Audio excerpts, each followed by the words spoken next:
It was an ordinary clear day at one of the city's construction sites, and work was in full swing. One of the workers, a young dark-haired man named Tony, received a message on his phone. It said that he had failed the selection process again at one of the companies, and it turned out that he had the expertise in the right area, but they had restrictions on hiring employees, so he couldn't pass the interview. At that moment, someone called out to Tony, forcing him to close his phone. It turned out it was his partner, John, who asked if Tony was playing mobile games again instead of working. Tony quickly hid his phone and assumed a harmless appearance, saying that he had already finished his work and now had nothing to do. John asked him incredulously why a guy who had only been on the team for a year was doing so well, but she didn't tell him that she had been doing this since he graduated from high school, which he had told him when they were sitting at the bar. He chuckled, saying that John's memory was knocked out of him every time he drank. The man was not very happy with this answer. Then Tony climbed up on a stepladder and started painting the walls, saying that John could rest and have a smoke while he finished everything. At that moment, Tony's body was pierced by a terrible, strange sensation. John noticed it and asked what happened to him. Tony immediately grabbed his back but said that he was fine, but despite this, his whole body continued to shake. He thought to himself that his painkillers must have worn off. As it turned out, due to the hard work, his back began to hurt very badly. The pain became more frequent after he lifted the panel 6 months ago. After some time, evening came, the men left the construction site, and at that moment, one of the elders, Stephen, approached them. He asked why Tony was doing all the work here. He turned to John. The man was extremely unhappy that his partner, Tony, was doing all the work for him. Then John asked his boss why he liked Tony so much. The man said that he is the only one who tries to get everything done on time, which is why he likes him, while John does not listen to him at all. Then the boss approached Tony and asked how his back was. The guy said that he was fine and thanked the man for his concern. Stephen asked if he was taking on too much responsibility, to which Tony hesitated a little and said that apparently he did take on too much work. He then asked him if he wanted to go for a drink with them, but the guy replied that he needed to go to the hospital because his painkillers had run out.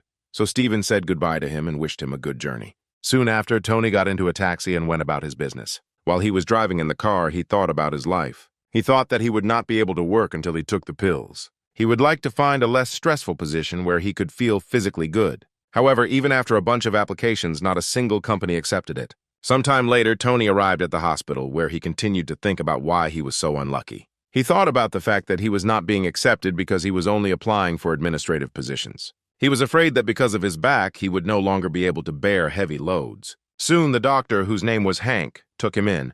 As soon as he touched his back, Tony yelped in pain and tears poured out of his eyes. The man said that the intervertebral disc between the 4th and 5th vertebrae had worn out, and Tony could no longer lift heavy objects. The guy did not object, saying that without work he would simply die of hunger, but the doctor said that he had already told him about this many times. He asked if Tony didn't want to repeat his father's fate. Then the boy's eyes were again filled with terrible memories. 13 years ago, during a change of settings, his father died in an accident. That day, his father was working at a height and suddenly fell. The company shifted the blame to the contractor, and its president suddenly disappeared. Thanks to lawyers, they were able to receive compensation of 25 million won, and their family has been in a state of survival ever since. Stephen asked him what he would do if his mother found out about everything, and asked Tony to think again, because painkillers are temporary, and his spine is not eternal. The young man said that it was very difficult for him to find a position with such high pay. The doctor said that in that case, he had nothing more to add. Then he suddenly shouted at him, saying that if he was going to continue like this, he might as well not come to him anymore. He asked the nurse to take him out and said that with this attitude, he was not going to see him in his office anymore. When Tony left the office, Hank picked up his phone and opened the banking app, then transferred 2 million won to a woman named Hannah. Then he leaned back in his chair, sighed, and thought to himself that Hannah's life had gone downhill after she met her husband. Tony soon arrived at another hospital where his mother Hannah was lying in one of the rooms. He sat down next to her bed, thinking to himself that he was a real idiot. He then asked the woman if it was painful for her to go through all these procedures. Hannah said that she was fine and didn't want her son to worry, and then she asked him if he was the one who sent her the money recently, adding that she was fine and didn't need that amount of money. When Tony asked her what money, she showed him her phone screen, which showed an incoming transfer of 2 million won. The guy didn't know what to answer. He didn't understand who made this transfer. He suspected that it could have been the construction manager, the foreman, or Uncle Hank. Then Hannah asked her son how he was doing in the company, to which the boy replied that it was not difficult for him at all. He was doing quite well, even though he had only finished school. The woman sighed, saying that she was very sorry that her son was having a hard time and that she could not even support him because of her illness. Then Tony suggested that she sleep, seeing that she was already quite tired. To which Hannah replied that she really did get tired very quickly lately, but now her son was next to her and she couldn't just go and fall asleep. Tony said that he would be with her and she could rest. Then he took her hand, and then the woman agreed to get some sleep. After a while, she discovered that Tony had fallen asleep on the bench next to her bed. Then she got up from her bed and covered him with her blanket. She thought to herself that her son was completely stupid. He smelled the same as his father did when he was still alive, the smell of someone working on a construction site, so she couldn't help but notice what he had been doing all this time. She promised herself that she would definitely overcome the disease and help her son, who now, unfortunately, was trying to do everything alone, for which she was immensely grateful to him. Soon a new day dawned and Tony returned to the construction site. Some of the workers were already sitting in one of the workrooms. The gray-haired man, who was one of the bosses, noticed two guys approaching the building. It was Tony and John. The hero greeted Kevin, his boss, and he asked what happened to John, had he not washed himself. The man said he had a little to drink yesterday, so Kevin told him to get to work as soon as he got himself together. He said that if they saw any Elsung Group workers today, they should avoid them. He then turned to Tony and asked him to bring him a cup of coffee with 1 spoon of sugar. When they sat down at the table, he asked the guy how he felt. He replied that everything was the same, but he was only getting worse. Then Kevin asked him if he wanted to become a carpenter. They really missed them. He said that in that case, instead of 110,000 won, he would receive 150,000 won. Tony replied that he didn't mind, but he was afraid that his back wouldn't be able to take it. Kevin praised him, said that he would work until the end of his work and really appreciated this quality in him. Tony thought about how that money clearly wasn't from his boss. Then he thought about how hard it was for him to work, but he knew what he was doing, walking around and causing him pain and discomfort. And now there is some unknown person who is sending money to his mother. Then he decided to call Uncle Hank. He thanked him for his help, saying that he had guessed that it was he who had sent his mother the money. He said that he would definitely repay him for his kindness, and then Stephen asked if he had really never left the construction site. When the doctor realized that the guy was still working there, he yelled at him, telling him to finally listen to him and quit. After that, he hung up. And at that moment, Tony's back was again pierced by pain. The guy was upset that his uncle was constantly lecturing him. At that moment, a strange message appeared on his phone. He was extremely surprised by what he saw there. It was exactly what he expected after 200 refusals. The message stated that Elsung congratulated Tony on making it to the second round of interviews, and they were expecting him in the office in a few days. At that moment, some strange blue screen appeared in front of the young man. When he looked up, he saw that there was a strange inscription written on the screen which said that his wish had come true. The hero did not understand how to react to all this. He reached his fingers towards the screen, but his hand just passed through it. The guy didn't understand why this screen didn't disappear and why he could see things like this. He suspected that he was starting to go crazy. Then suddenly the system informed him that he had joined the Elsung employee course and asked him if he wanted to start training. At that moment, he approached one of the workers and asked him for a favor. The man thought that he just wanted to ask him for a cigarette. He pointed ahead and asked if he could see the sign hovering above him. Then the man suddenly screamed, asking if he had gone crazy or if he had simply had a drink somewhere since early morning. Tony quickly apologized to him and left. Why did he run inside the building? He realized that no one could see this thing. He understood why the man reacted that way, because he would also be taken aback if someone talked to him about such a thing, because he really is the only one who can see this nonsense. Then he went into the restroom and stood in front of the mirror. The screen was not reflected in the reflection either, but it was still hanging over him. Tony thought that this was complete madness. He assumed that he was just dreaming all this. He wanted to get into this company, but this strange training was something incomprehensible. He saw it in TV series, but it was still difficult for him to accept what was happening to him. All this, however, becoming a part of a large company was his dream. Then he decided that he would undergo this training no matter what it cost him. The system told him that if he gave up halfway through, he would lose his memories of the course. But Tony was determined. He said he was willing to take the risk, and then the system told him that as a reward he would get a job, and gave him a skill called Potential Employee View. When Tony moved away from the mirror, he realized that everything was swimming before his eyes. While he was trying to come to his senses, the system informed him that the skill evaluation and work efficiency skill can identify possible problems with prolonged use. A debuff called unsuitability appears, so Tony should only use this skill when necessary. After some time, the hero went to the bookstore, still thinking that he did not understand how such a skill could affect the environment. He then decided that by using this ability, he would be able to see something, and after that, he approached the stand with books. He closed his eyes, preparing himself to use the skill, and soon decided to try it. He opened his eyes, mentally trying to activate the gaze of a potential employee. However, the longer he looked at the books, the more clearly he realized that nothing special was happening. Soon the system appeared in front of him again. It said that this skill was only available in the buildings of the Elsung Group company. Then he shouted out loud, saying that this system had too many demands. He ended up buying a bunch of books from that store. However, before unpacking them, he went to a construction site to test his skill. When he opened it, he saw that in 2 of the 12 books, some paragraphs were glowing bright green. He returned the rest of the books back to the store, and those books that had notes he read all night long. Soon, the day of the interview arrived, and Tony opened his closet to find some clothes suitable for the day. The system told him that the best choice would be a neat, classic suit. The hero was shaking, but he understood that the main thing in such a situation was not to get nervous. Soon he went outside. It was a pleasant sunny day outside. The hero sat down at the bus stop and continued reading the book, which had notes in it. He continued reading it even while on the bus. Although the constant pop-up messages irritated him, on the other hand, he realized that they weren't helping him much. Soon, one of the company's employees informed him that the interview room was on the 2nd floor. However, Tony suddenly heard the company workers, a man and a woman, quietly talking to each other behind him. The woman told him that this guy has 90-80-61, which is excellent. The system informed him that he had passed the appearance assessment. Tony sighed resignedly, saying that the general information about the interview stated that appearance did not matter. Elsung Group gave free rein to the applicants, but at the same time carefully assessed their every step. The company held a significant position in each of the areas, including fashion, logistics, real estate, tourism, etc., and was frightening in its scale. Soon, Tony and the other candidates went to the interview room, where they took their places and had to take the test. Many of those present were very nervous, not knowing how to answer the questions. There is a big difference between those who know the answers to questions and those who don't.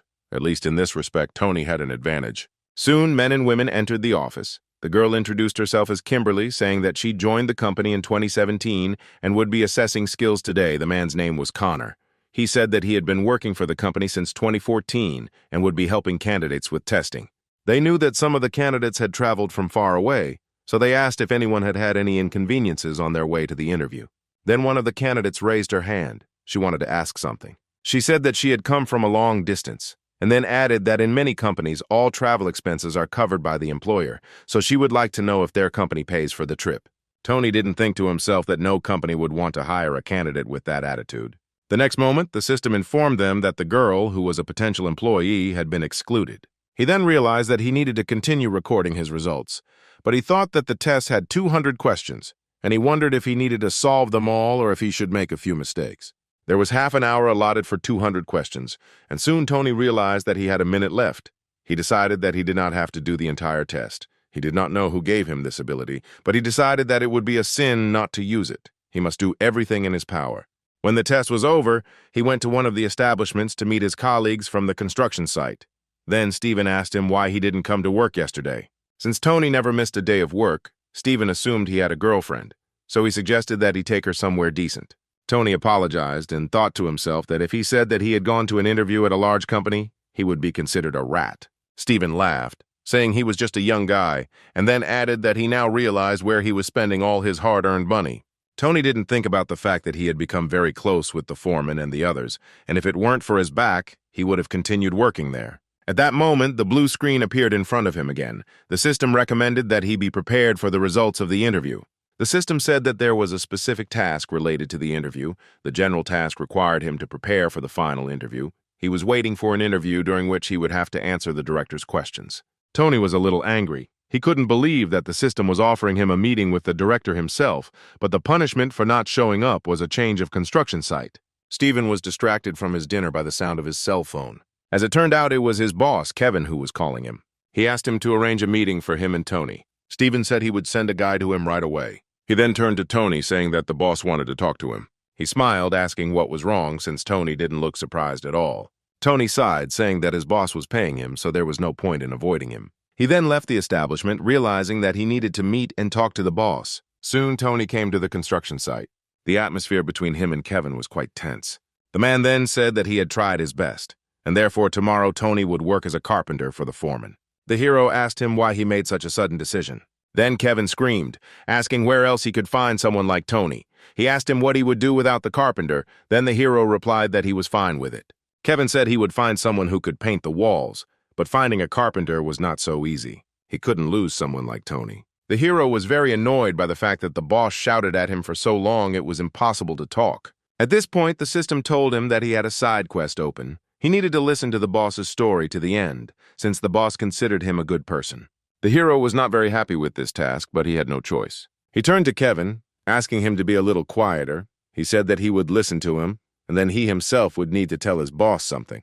Kevin then said that now that he didn't have a second carpenter, he couldn't complete the construction plan. Because of this, he loses millions of one a day. Then he shouted again, saying that Tony couldn't leave. The hero thought about it. He was only guessing. But in his opinion, it was 100% his fault. He decided he had to back off, so Kevin asked him to help him for at least a week. Tony was reluctant to agree, but decided that he would help him, but only for a week. Kevin immediately became happy and thanked him, saying that he was trying to take care of him. He thanked the guy for coming to him. Then he said that this was the only time he asked him for something like this. He took his phone out of his pocket and called the president, saying that everything was decided and he would be able to complete the plan in a week. Within 7 days, they would finish the construction.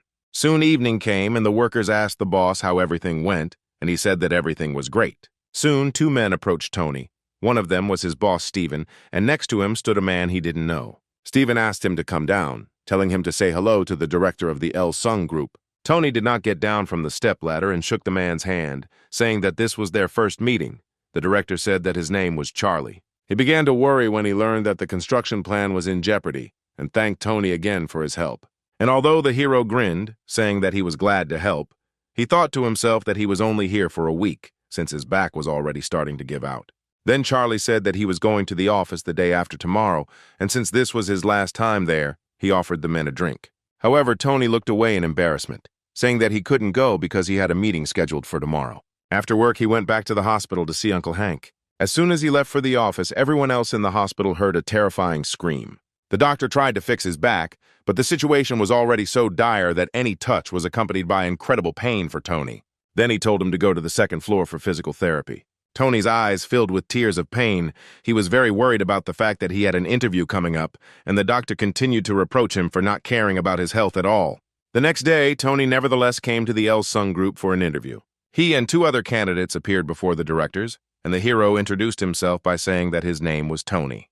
When he looked up, he saw a familiar man standing in front of him. It was Charlie, the same company director he had met the previous evening.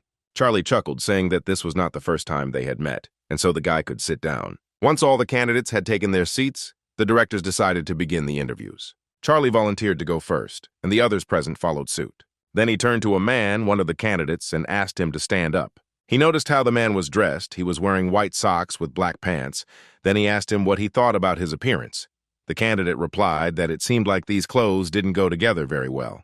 Tony wondered if the system was warning him that the pressure would be high at this stage. Then Charlie asked him why he still wore those clothes, since he himself thought that they didn't look very good. Tony realized that the atmosphere in the room was now causing great discomfort to the candidates. This atmosphere brings out all their hidden traits. The candidate couldn't answer Charlie's question, so the man asked him why he was silent, if he couldn't control his emotions.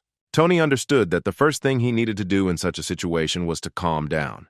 This interview was testing his restraint and ability to control his emotions, so he needed to accept it. Seeing the confusion on the candidate's face, Charlie sighed in displeasure. The man was too stressed to get a word out. He was unable to handle the situation, and when everyone realized this, Charlie asked him to sit down and began interviewing the next candidate. It soon became clear that the girl had no experience in social work, and although she tried to justify herself by saying that she had been studying all this time, Charlie said that this was not what their company needed. When he asked her how she was going to work with clients, tears came to her eyes and the girl didn't know what to answer. Soon the girl's interview also ended. She left the room in tears. Tony realized that Director Charlie had asked the question first to throw everyone off track, because the rest of the questions required mental preparation. Soon it was Tony's turn. He stood up from his chair and proudly introduced himself. The hero had no intention of leaving here empty-handed. Then Charlie asked him what his education was. The hero replied that he was a banking specialist, but Charlie knew that he had not attended university. Tony said that he actually didn't have a college education. Then Charlie asked him if he wanted to say anything else. The hero thought that if he blurted out something wrong, he would be crossed off the list of candidates, so he decided to be honest. He knew he had to get their attention, so he said he needed to make money. Charlie said that they were doing the same thing and he had come here for the same reason, but he asked why he had chosen to work instead of going to university. Tony said he didn't regret his decision one bit. Instead of studying, he went to work at a construction site, and in the evenings he spent all his free time on self-education. He said he never neglected it. He may not have gone to college like everyone else, but he earned his engineering qualifications through online courses. He tried to compensate for the lack of a university in every way possible, and the result was that he was able to obtain an education in the economic field. Charlie was very surprised by this answer. He turned to look at his colleagues and smiled, saying that it was wonderful. Thus, his part of the interview was finished, and he handed the floor over to his colleagues. The man asked the hero what he could do for their company. Tony knew it was a difficult question for the average person, but he was ready for it. The reason he wants to work here is because the job is not too stressful and the pay is good. This way he can pay his mother's hospital bills and not have to worry about what he will eat or his health. He will be free. Then he said that as long as it does not contradict the laws and norms of society, he is ready to do anything. Then the man asked him why he had put forward such conditions. Tony said that otherwise the image and future of the company that gives him the order will be destroyed. He supports the honesty of the company and its contribution to the development of the country. Only by fulfilling these conditions will Elsung Group move in the right direction in accordance with its goals. The hero knew that this was not the perfect answer. He just had to convince them that there was no such thing as a perfect answer because this interview was designed to see how people behaved in stressful situations. The man then decided to ask him the next question, asking if he had a girlfriend. Tony said he doesn't have a girlfriend. It just so happens that there are practically no women around him. He said that if a man had someone suitable, he would be happy to meet this girl, to which Charlie laughed. He then reported that Tony had done an excellent job in the interview. He said that the interview was over and all candidates could go. Soon evening came and Tony returned to the construction site. Stephen approached him, surprised that the guy had come here. He waved his hand and said that he had a lot of work to do in the control room today. He noticed that Tony looked a little strange, so he asked him what was wrong. The hero wanted to tell him what was really going on, but at that moment their conversation was interrupted by a strange sound. As it turned out, John decided to approach them, but he tripped over a beam and fell. The hero thought about the fact that John was in trouble again, but he had too much work to worry about such things. Then Stephen said that they were having dinner together that day and invited Tony to go with them. However, the hero said that he would like to talk to the boss. Stephen, like everyone else, was curious about what they wanted to tell Tony. Then the guy said that he was finishing his last week here, which really surprised the men.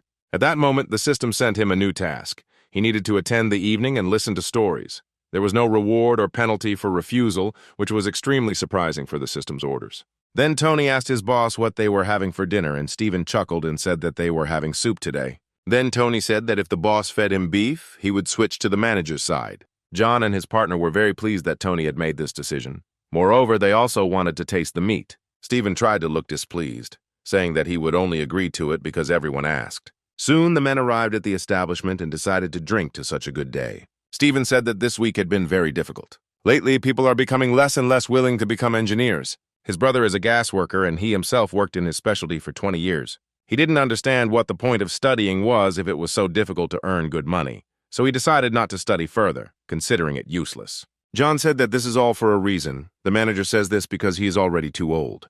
At that moment, Tony thought about the fact that even when drunk, he doesn't talk nonsense, and the technical staff finds this very difficult. Nowadays, industry is driven by science, technology, and pharmaceuticals. When everyone was so drunk that they couldn't think clearly, the hero turned to the window and began to look out at the city at night. A whole week has passed since that evening. Tony was at the Elsung Group when his boss called him and asked why he hadn't shown up for work. Then Tony said that yesterday he had talked about taking the day off because he needed rest. However, Stephen insisted he asked Tony to come to work, as he had not slept all night and did not want to work alone. However, Tony said that he would not be able to go out and would not come tomorrow, and before the manager could answer, he hung up. At that moment, one of the company's employees approached him and said that she would take him to the debate site. She said that the second interview is a discussion between 10 people. Tony can enter into the discussion according to the words of the speaker. The topic of the panel discussion is OECD countries, where South Korea is part of the Commonwealth Economic and Development Organization. Today, they will discuss the issue of high prices for education and ways to solve this problem. When all the candidates arrived in the room, the host announced that when answering, they should raise their hand, state their number and name, and only then speak. Tony then realized that this was exactly what he had been worried about, since this topic required a broad background in social work. He mentally thanked the group leader for the invaluable experience. Soon, the man leading the debate made notes on his tablet and said they needed to begin. Tony looked up confidently, preparing for the group interview. He was assigned number 2. Soon, the discussion began, and number 3 entered the debate, raising his hand and saying that he believed that the economic situation of recent years had had a serious impact on the country. As a result, the cost of education has increased greatly, and in order to be among the top 10 economically strongest countries, they must not skimp on human resources. If the cost of education is reduced, they will be able to provide more talented people. Tony looked at him in surprise, thinking that this guy was a real idiot. All the discussions had already been given the topic of the reasons for the increase in tuition fees and ways to solve this problem, and this guy just repeated the question and did not give any answer. He thought it was a good thing he had decided not to answer first, since now he had time to think about his answer. The discussion soon turned to participant number 7, who said that her parents spent 300 million won to provide her with a good education, and that such amounts lead to a decrease in the birth rate, since not every parent can spend that much on several children, and she believed that it was necessary to encourage an increase in the population and increase payments to families with children. Number 3 agreed with her, saying that families were breaking up, the birth rate was falling, the cost of education was rising every year, and encouraging more children was a great way out. Tony thought that this sounded good, but the company had nothing to do with it, since it was not a government enterprise, so they did not have to worry about such issues. Then he raised his hand, suggesting that the situation be looked at from a different angle. With this statement, he greatly surprised speakers number 3 and 7. Tony said their country ranks first in the world in terms of cost of education and second in terms of the number of applicants. Then he stood up from his seat and went to the board, saying that they should talk about the quality of education. He asked everyone present to look at the OECD education rankings. The quality of the education system is ranked 75th. From a young age, they have the choice to continue their education after school or not. Compared to Germany, where education is compulsory, they have the right to choose where to go to study, be it college, university, or self-education. As a result, the number of jobs fully corresponds to demand, and although the average salary there is higher than in Korea, the difference in incomes in different specialties is not so great. However, their country has a personnel imbalance with insufficient support for areas such as science, IT, and other technologies, and most engineering positions being filled by foreign workers. Tony believed that if their education system became more streamlined like Germany's, it would bear fruit. It would reduce the cost of education in the country and help its development as a whole. When he looked at the other debaters, he saw the doubt in their eyes and realized that they were confused by the way he connected these facts. Then participant number 10 asked if he really thought so. It seemed to him that participant number 2 was dissatisfied with the education system in their country. Tony was extremely surprised by such a statement on his part. He didn't expect that there would be an open attack here, but he understood that the main thing in such situations was not to panic. He then apologized if he had offended anyone, saying that his intention was not to slander their country. Participant number 10 said that he really didn't like his words. The foreign education system does not take into account the traditions of their country, and he thinks that introducing something like this is a huge mistake. They have enough outstanding and talented people. Everyone here had been educated in Seoul or abroad, and they were sitting here only because of their knowledge, but he didn't understand why number 2 thought they were worse than the Germans. The debate leader then turned to debater number 10 and asked his name. The man replied that his name was Ian. The manager then thanked him for his participation, saying that he could go free. When he heard this, his face turned red, either from misunderstanding or from anger. The manager said that he did not think he was suitable for working in their company, but he thanked him for his good work. Tony thought about how companies nowadays need talent that can integrate into a team, and this Ian puts others down. Considering himself superior given the company's demands, he is the worst of all who could come across. There is no point in hiring someone who wants to be in the center, pushing out everyone else. After this, Ian left the room, slamming the door loudly behind him. Then the manager said that they had a second topic dedicated to national pension reform. The debaters discussed this topic a lot, and the hero began to think that this would never end. 25 minutes passed, and they still had a disagreement that was not being resolved. He wanted all this to end as soon as possible. Judging by the examiner's face, he was also fed up with all this. Then Tony decided to speak up, saying that at this rate they would not be able to come to a consensus, but that summing up each speech, 2 prevailing views could be identified. Participant number 1 said that the national and occupational pension should be integrated, following the example of Japan, and participant number 6 responded that the shortcoming of the national pension could be supplemented by private payments. Then he suggested listening to one more person and summing up the results by voting. The examiner noted to himself that there was a heated discussion going on within the group, but this guy was silent. Typically, people like him act as mediators in disputes, and that's exactly the kind of person their company needs. Soon, he thanked all the participants for their work and said that they were finished for the day. After everyone left, he made a note next to Tony's name, saying that this guy had definitely done it. When the hero left the office, he heard someone screaming. The man was saying that he had been treated unfairly. When he turned around, he saw that participant number 10 was arguing with the examiner, saying that he was kicked out unfairly. Then the hero realized that there were even those here who did not admit their mistake. When the hero blinked, he saw that the examiner seemed to be covered in a green aura. Tony didn't understand why his skill was activated. Now every person looked completely different in his eyes. He looked back to see the rest of the people in the hallway. Behind him stood a man and a woman. The woman had an orange aura and the man had a yellow one. Today's interview was useful. He learned something new. Firstly, if you blink 3 times in a row, it activates automatically. Secondly, each color is specific to a certain person. It can be red, orange, or green. He assumed that the red ones were people under 20, the orange ones were people over 20, and the green ones were people over 30, but he doubted that they were divided by age. After some time, the hero returned to his job at the construction site. While he was busy working, a new message came on his phone. It said that he had passed an interview at the Elsung Group. The last interview with the directors would take place tomorrow at 3 o'clock in the afternoon at the company's main building. The hero was extremely happy with this news. He was happy that the day of the last interview would finally come, but he understood that vigilance would still not hurt him.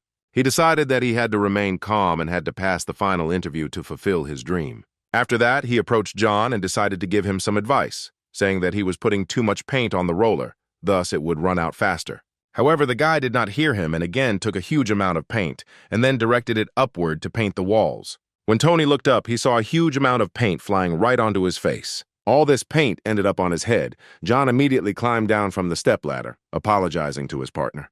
And although Tony was very unhappy, he said that he shouldn't worry about such trifles. John continued to change, saying that he was very sorry, but the hero calmed him down, saying that he was okay. He then headed towards the showers and met his supervisor, Stephen, on the way. The man asked him what happened, to which the hero replied that it was nothing special, just work-related issues, and said that he would go to the dorm to wash up. Stephen said it was far, so he should go to the bathhouse on the first floor. It was opening today. Tony had no doubt. He was sure of how the other workers had reacted to this, but Stephen said that they themselves had sent word that everyone should come in and wash up after work today, so there would be no misunderstanding. Then the hero went down the stairs to wash off the paint. He felt very comfortable walking around with his hair stuck together. Soon he arrived at the right door. When he entered, he immediately took off all his dirty clothes and headed to the shower. After that, he took a hot shower, washing off all the paint. Then he went a little to the middle where there was already a man. He asked him what he was doing. Tony told him that he was a construction worker. The man suggested that this must be very hard work, since he came here covered in paint from head to toe. Then the hero smiled and asked if this man was really the boss here. When the man answered him that he was indeed the boss, the hero immediately became delighted, saying that his bathhouse was simply something. It was a wonderful job, and then asked if he was paid well. The man said that he was paid enough not to envy others. Then the hero thanked him again for his efforts. After this, the man suddenly dove sharply under the water. Tony panicked, thinking that the man had suddenly become ill and drowned. He immediately rushed to his aid, intending to pull him out from under the water. At that moment, the man emerged and laughed, asking if he really thought he was dead. Then he said that he actually had a curse on him. He said that in the bathhouse he always has to press, especially after he sweats a lot. Tony said it was very interesting and thought to himself that he was doing the right thing. You can't identify possible inconveniences for customers without testing it yourself. He said that the man was an excellent specialist in his field and looked very healthy, to which his friend told him that he too should take care of his health, not forgetting to exercise and eat well while he was still young. Then he suddenly stood up, saying that it was time for him to go. Tony wished him luck and health, saying that he hoped that everything would go well for him. The man smiled and said that he also hoped that everything would be fine for the guy. When Tony left the bathhouse, a man in a suit followed him in. He headed straight inside the bathhouse. Once inside, he called out to the president, who turned out to be the same man. He said the closing ceremony was in 40 minutes and asked if he would go to it. As it turns out, President Christopher really did have a curse after the construction. If he didn't take a bath here, an accident would definitely happen within a year. The man hoped that everything would be fine this year. Soon, the day of the final interview arrived. The hero tried to be as calm and collected as possible. The system informed him that all he had to do was pass the final interview, but Tony was unhappy, saying that it was not that easy. When the system told him that he just had to trust, he sighed with displeasure, saying that since it wasn't going to help, he would do everything himself. He needed to remember everything, from the company's past to the events of today. He soon accepted the company and greeted everyone present, thanking them for giving him a chance. Then the committee chairman asked Tony to sit down. The hero thought about the fact that the system told him not to worry, but at a meeting with directors and luck will not work. Then he decided it was time to put the skill to use.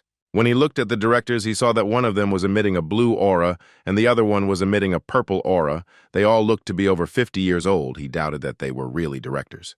Then the only man said that Tony had applied for a management position related to credit and banking. The man approached another principal, saying that this guy had not attended college or university. Then he asked how he was able to get an education himself. The man said that this guy must be very good to have made it this far, and asked the assistant to give him the results of past interviews. Soon all the directors saw that Tony had received top marks in the interview. They were extremely surprised that he did better than graduates from the country's most popular universities. The assistant then leaned over to one of the directors and said he thought this guy could be classified as an SSS. This group usually includes relatives and descendants of the chairman's family or ordinary mortals who have reached their level. The director then turned to Tony and asked what kind of job he would like to do. The hero said that he would prefer an office job, but whatever activity they assigned him, he would be happy. When the director said that Tony couldn't go, why, the hero was extremely surprised. Then the director said that the interview was over and thanked the guy for his work. When he came out, they began to discuss whether he could be a relative of the chairman or someone from his entourage, and decided to thoroughly check this information. One of the directors suggested that he had been deliberately disguised as an ordinary economist so that they would not suspect anything. Another man agreed with him, saying that the chairman's policy was precisely to start from the very bottom. It was all too suspicious because the HR department noticed it first. They shouldn't make mistakes either. They assumed that a person from the SS group had come to them. The story moves to an expensive building. A young man came to the office of his father, who was extremely unhappy that his son decided to show up after so much time. He said that he had failed. Although he had prepared for so long, such shame had never happened in their family. The young man said he was very sorry and asked his father to give him another chance. When the man started yelling at him, saying that he had not shown up for the interview and had failed, the young man clenched his fists in anger. The man then turned again to his son, Tony, and told him to speak openly to him and not hide anything. The story moves back to the construction site. It was another one of Tony's working days. He received another message on his phone which said that he had been accepted for a position at Elsung Group. The hero knew that it would not be easy to pass the interview with the directors, and he had a feeling that it was a waste of time. He then received another message saying that he needed to attend a mandatory medical examination at the regional hospital, but that he could also provide medical reports from another hospital. The hero didn't know what to do. He wanted to get a job in the company because of his back, but now he doubted that this would not become a hindrance. Then he decided to go to the hospital to see Uncle Hank. When he entered the office, the doctor asked if his back was hurting again. Tony scratched the back of his head and said that he was fine today. He said he had passed a final interview for a position in a large company.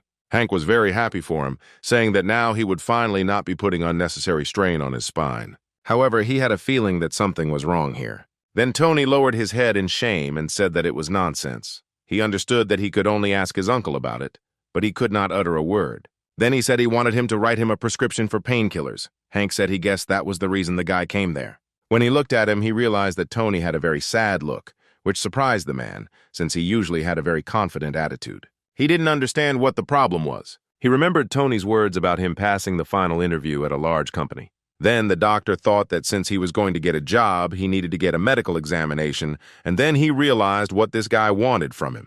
He understood that if he was caught, his license would easily be revoked. However, Hank suddenly started typing something on his computer, thinking that this guy was just like his father, making everyone worry about him. Soon after, the hero went downstairs to get a prescription from the nurse, and then she handed him something else. As it turned out, it was a disc. At that moment, the hero heard Hank's voice from behind him, and he decided to congratulate him once again. He said that the guy would pay for his medications as soon as he received his first salary. Tony smiled, realizing that his uncle had helped him a lot. Soon the hero went back home. He received another message from the company, which said that he had passed the general selection of personnel at Elsung Group. The hero understood that he survived only thanks to his uncle's help, and this made him feel very good. At that moment, the system window appeared above his head again, informing him that Tony had access to the employee store and that his current balance was 5 points. The system reported that the store is a great tool that will help solve problems that arise during work. You can buy special items for points that he will earn by completing tasks. When a window appeared in front of the hero, allowing him to open a store for employees, he immediately agreed. Soon the system window increased. Among the goods for new employees was a sobering pill that instantly removes alcohol from the body, lenses of vision through walls, allowing to see through walls in a radius of 2 meters for 1 minute, a candy that stops drowsiness when taken for 6 hours.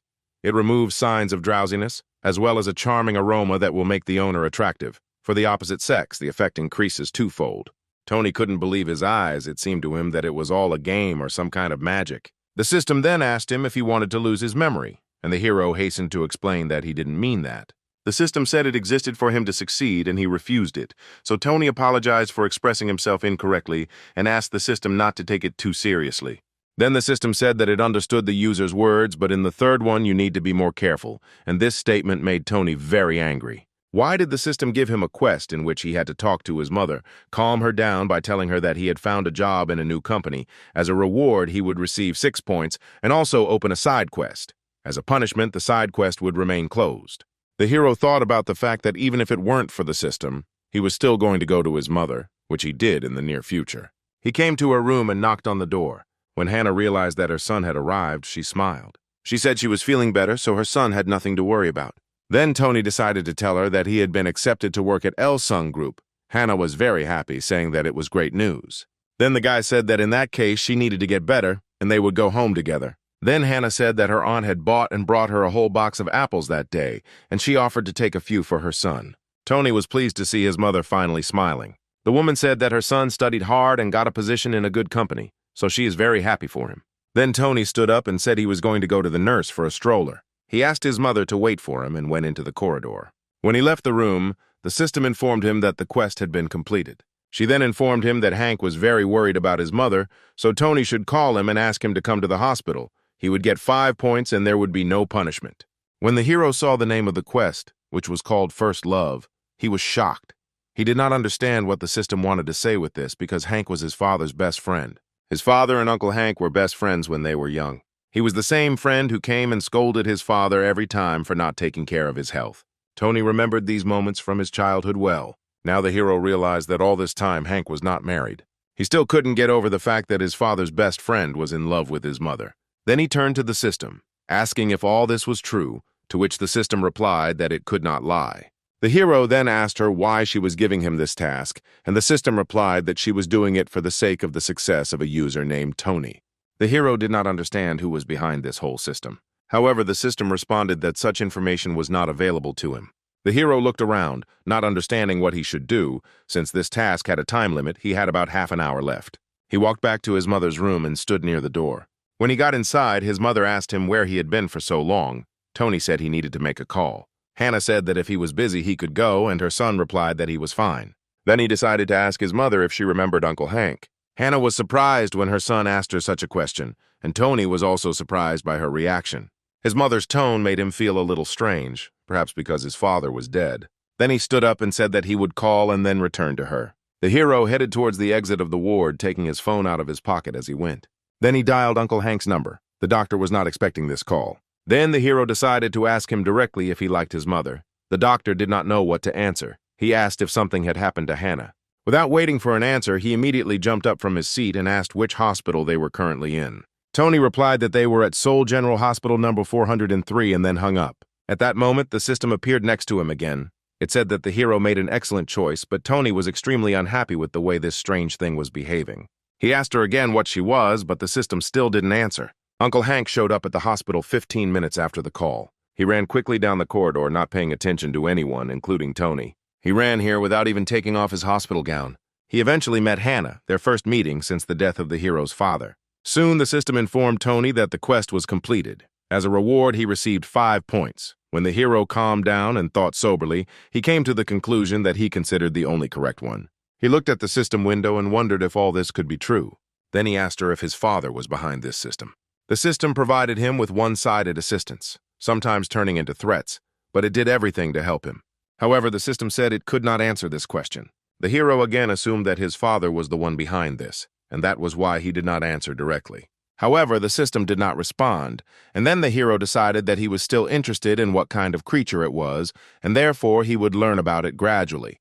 However, something else was worrying him now. He wondered what his mother and Uncle Hank were doing at the moment. When he looked through the door window, he saw that they were talking to each other. The hero did not hear the conversation, but he saw that there was a smile on his mother's face. Uncle Hank was smiling too, and the hero had never seen such a sincere smile on his face. The system again informed the hero that he had made a good choice. Soon it was 10 p.m., at which point all guests had to leave the hospital. Hank left the room and saw Tony behind the door. He assumed that the guy was eavesdropping on their conversation, but the hero said that he just came here.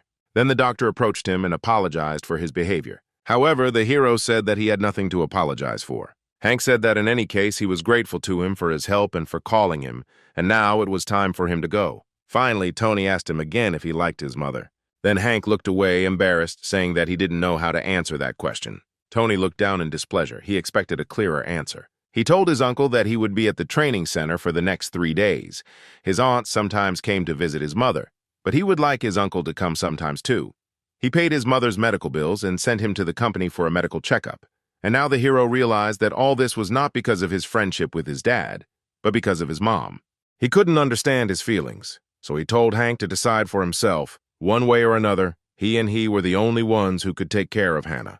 Hank said he understood what the guy meant, and said he would think about it because it was not an easy decision. Tony spent the next 3 days at the training center. When he returned to the construction site, the manager announced that they were moving to a new construction site tomorrow. He asked the workers to go to bed early so that they could start work as soon as possible. Then Tony turned to him saying that he needed to say something. Stephen assumed that he wanted to take the day off again. He said that the guy had to go out, the boss took a long weekend, so there was no one to work. Then the hero said that he found a new job, and so he had to go. Stephen screamed, asking how much he needed to pay him to get him out of this idea. He asked if it would be enough for him if he got $4 million a month here.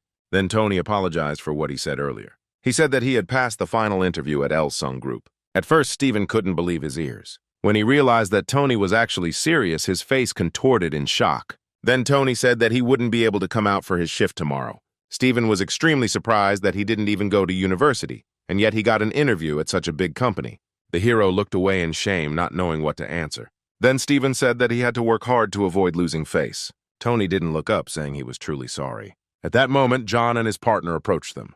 John asked if it was time for them to get something to eat since Tony was leaving. Stephen yelled at him because they were talking about this boy leaving, and all he could think about was food. Then one of the workers said that his wife had called him and that he needed to go home. Stephen was very unhappy that the man wanted to leave early. However, the worker said that he spends all day at work and that he also wants to be at home sometimes. He said that even Tony decided to quit here. There was an awkward pause between the men. Then Stephen turned to the hero again. Tony assumed he was going to start scolding him again. However, Stephen told him to come with them and have dinner. He said that he was not suggesting it because he liked him. He was doing it because he felt awkward. Tony smiled. He understood that even though the leader said so, he remained himself until the very end. When the men arrived at the restaurant, Stephen said that Tony would not leave until he had a good meal, because office work is not as easy as it seems at first glance. However, the hero stated that he was ready for such work. Stephen countered by saying that he hadn't gone to university, it would be easy for him, and that the others would laugh at him if they knew the whole truth. Then Tony looked up at him, saying that he understood all of this. However, he also understood that he had to do it. Stephen said that if he doesn't succeed in this company, he can return to them. They will always be glad to see him. There will always be a place for Tony here. The hero thanked his boss for such warm words. Then his partner cleared his throat and took something out of his pocket, saying that if he had known in advance, he would have prepared a better gift. Then he pulled an envelope out of his pocket and handed it to Tony. The guy was surprised and asked what it was. The man asked him to open the envelope and accept it without questions. Like a real adult would, he said that this amount would be enough for several pairs of shoes. The hero immediately raised his hands up, saying that he could not accept such an amount, and asked the man to take the envelope back. At that moment, John took the envelope and said that in that case he would take the money. The man immediately shouted at him, telling him to give the envelope back to Tony. John was surprised by such a sharp reaction and returned the money back to the guy. Tony smiled and said he would still accept them. He was glad that even though he was gone, the men were kind to him that day, the last time he saw his former colleagues. The very next day, he joined the Elsung Group. The hero took a large black suitcase with him and went to the bus. He greeted the man who was directing the boarding of the bus and gave his name. The man immediately looked at his tablet to check the data. He told Tony to get on the first bus. However, he suddenly stopped the guy and asked if he was really born in 1992. However, Tony replied that this was not his year of birth. As it turned out, he was born in 1994. When the man heard this, he said that in that case he needed to get on the third bus, leave his luggage in the cargo hold, and go inside. Tony thought about the fact that apparently someone here had the same name as him. As he got on the bus, he continued to think about it. His name was not the most common, so this situation was quite surprising. Then he finally found his seat and sat down there, breathing a sigh of relief. Then the bus manager said that since everyone was seated, they were heading to the training center for new employees. Tony smiled, realizing that he was now the company's new employee. He was distracted from his thoughts by the sound of the phone, which was in his pocket. He received a message from Hank. The man asked him not to worry about his mother and to work hard. At that moment, one of the men who was sitting on the bus suddenly stood up in the middle of the aisle. He greeted everyone present, saying that his name was Marvin. He was the deputy director of the sales department of the Elsung Group branch in one of the cities and was responsible for the third bus. He also thanked everyone present for their work. Everyone present on the bus also thanked him. Marvin said that he would be their supervisor for the next 4 weeks at the training center. He asked if they had decided on the type of work they would do. Everyone present on the bus began to look awkwardly at each other, not understanding what the man was talking about. Then he said that he had asked the question incorrectly and asked those who already knew which department they wanted to work in to raise their hands. As it turned out, no one present raised their hand. Marvin said that training and retraining of new employees is an important process in the company. The company monitors employees, evaluates their work, and based on the results of the training offers a position. He joined the company just after such training. He was assigned to the sales department, where he is now doing an excellent job. Then one of the employees asked what if he got a job he didn't want to do. Marvin said that first of all, they should keep their grades high, and the top 10th of the students will be given the opportunity to choose their own position. The remaining 90% will be distributed by managers, but even with the first option, there is a chance that the position will not be suitable for the employee. However, he said there was one loophole. After a year, they could apply to change their occupation, although he did not recommend this route, since requests could simply be rejected and their previous team would not accept them back. When Tony heard this, he was very surprised. He realized that from the very beginning of the company, each of its employees was being closely watched. He wondered what a troublemaker would look like if there were problems within the team. He didn't understand what to do if his health worsened and he urgently needed surgery. He was afraid that for this he would have to quit his job, when he would lose everything, and he would have to start over. Then the hero firmly decided that he must hold out to the last. Soon the buses arrived in the desired city. For Tony, all this was new. He felt a little strange, but at the same time he had a feeling that a bright future awaited him. After some time, the buses arrived at the company's training center. Marvin looked around at all the workers, making sure everyone was off the buses. He said that now all employees will receive things. Tracksuits of appropriate sizes and name badges have been prepared for them. Soon everyone arrived at the center where their luggage was checked and they were given the necessary clothes. One of the workers greeted Tony, said that he had been assigned room B13 on the 3rd floor and asked him to change clothes and investigate the assembly area. When the hero raised his head, he saw that the floors were numbered starting from the 2nd with the letters A, B, C. He was surprised that men and women lived together. However, at that moment, one of the workers said that men were placed in rooms 1 through 25 and women in rooms 26 through 50.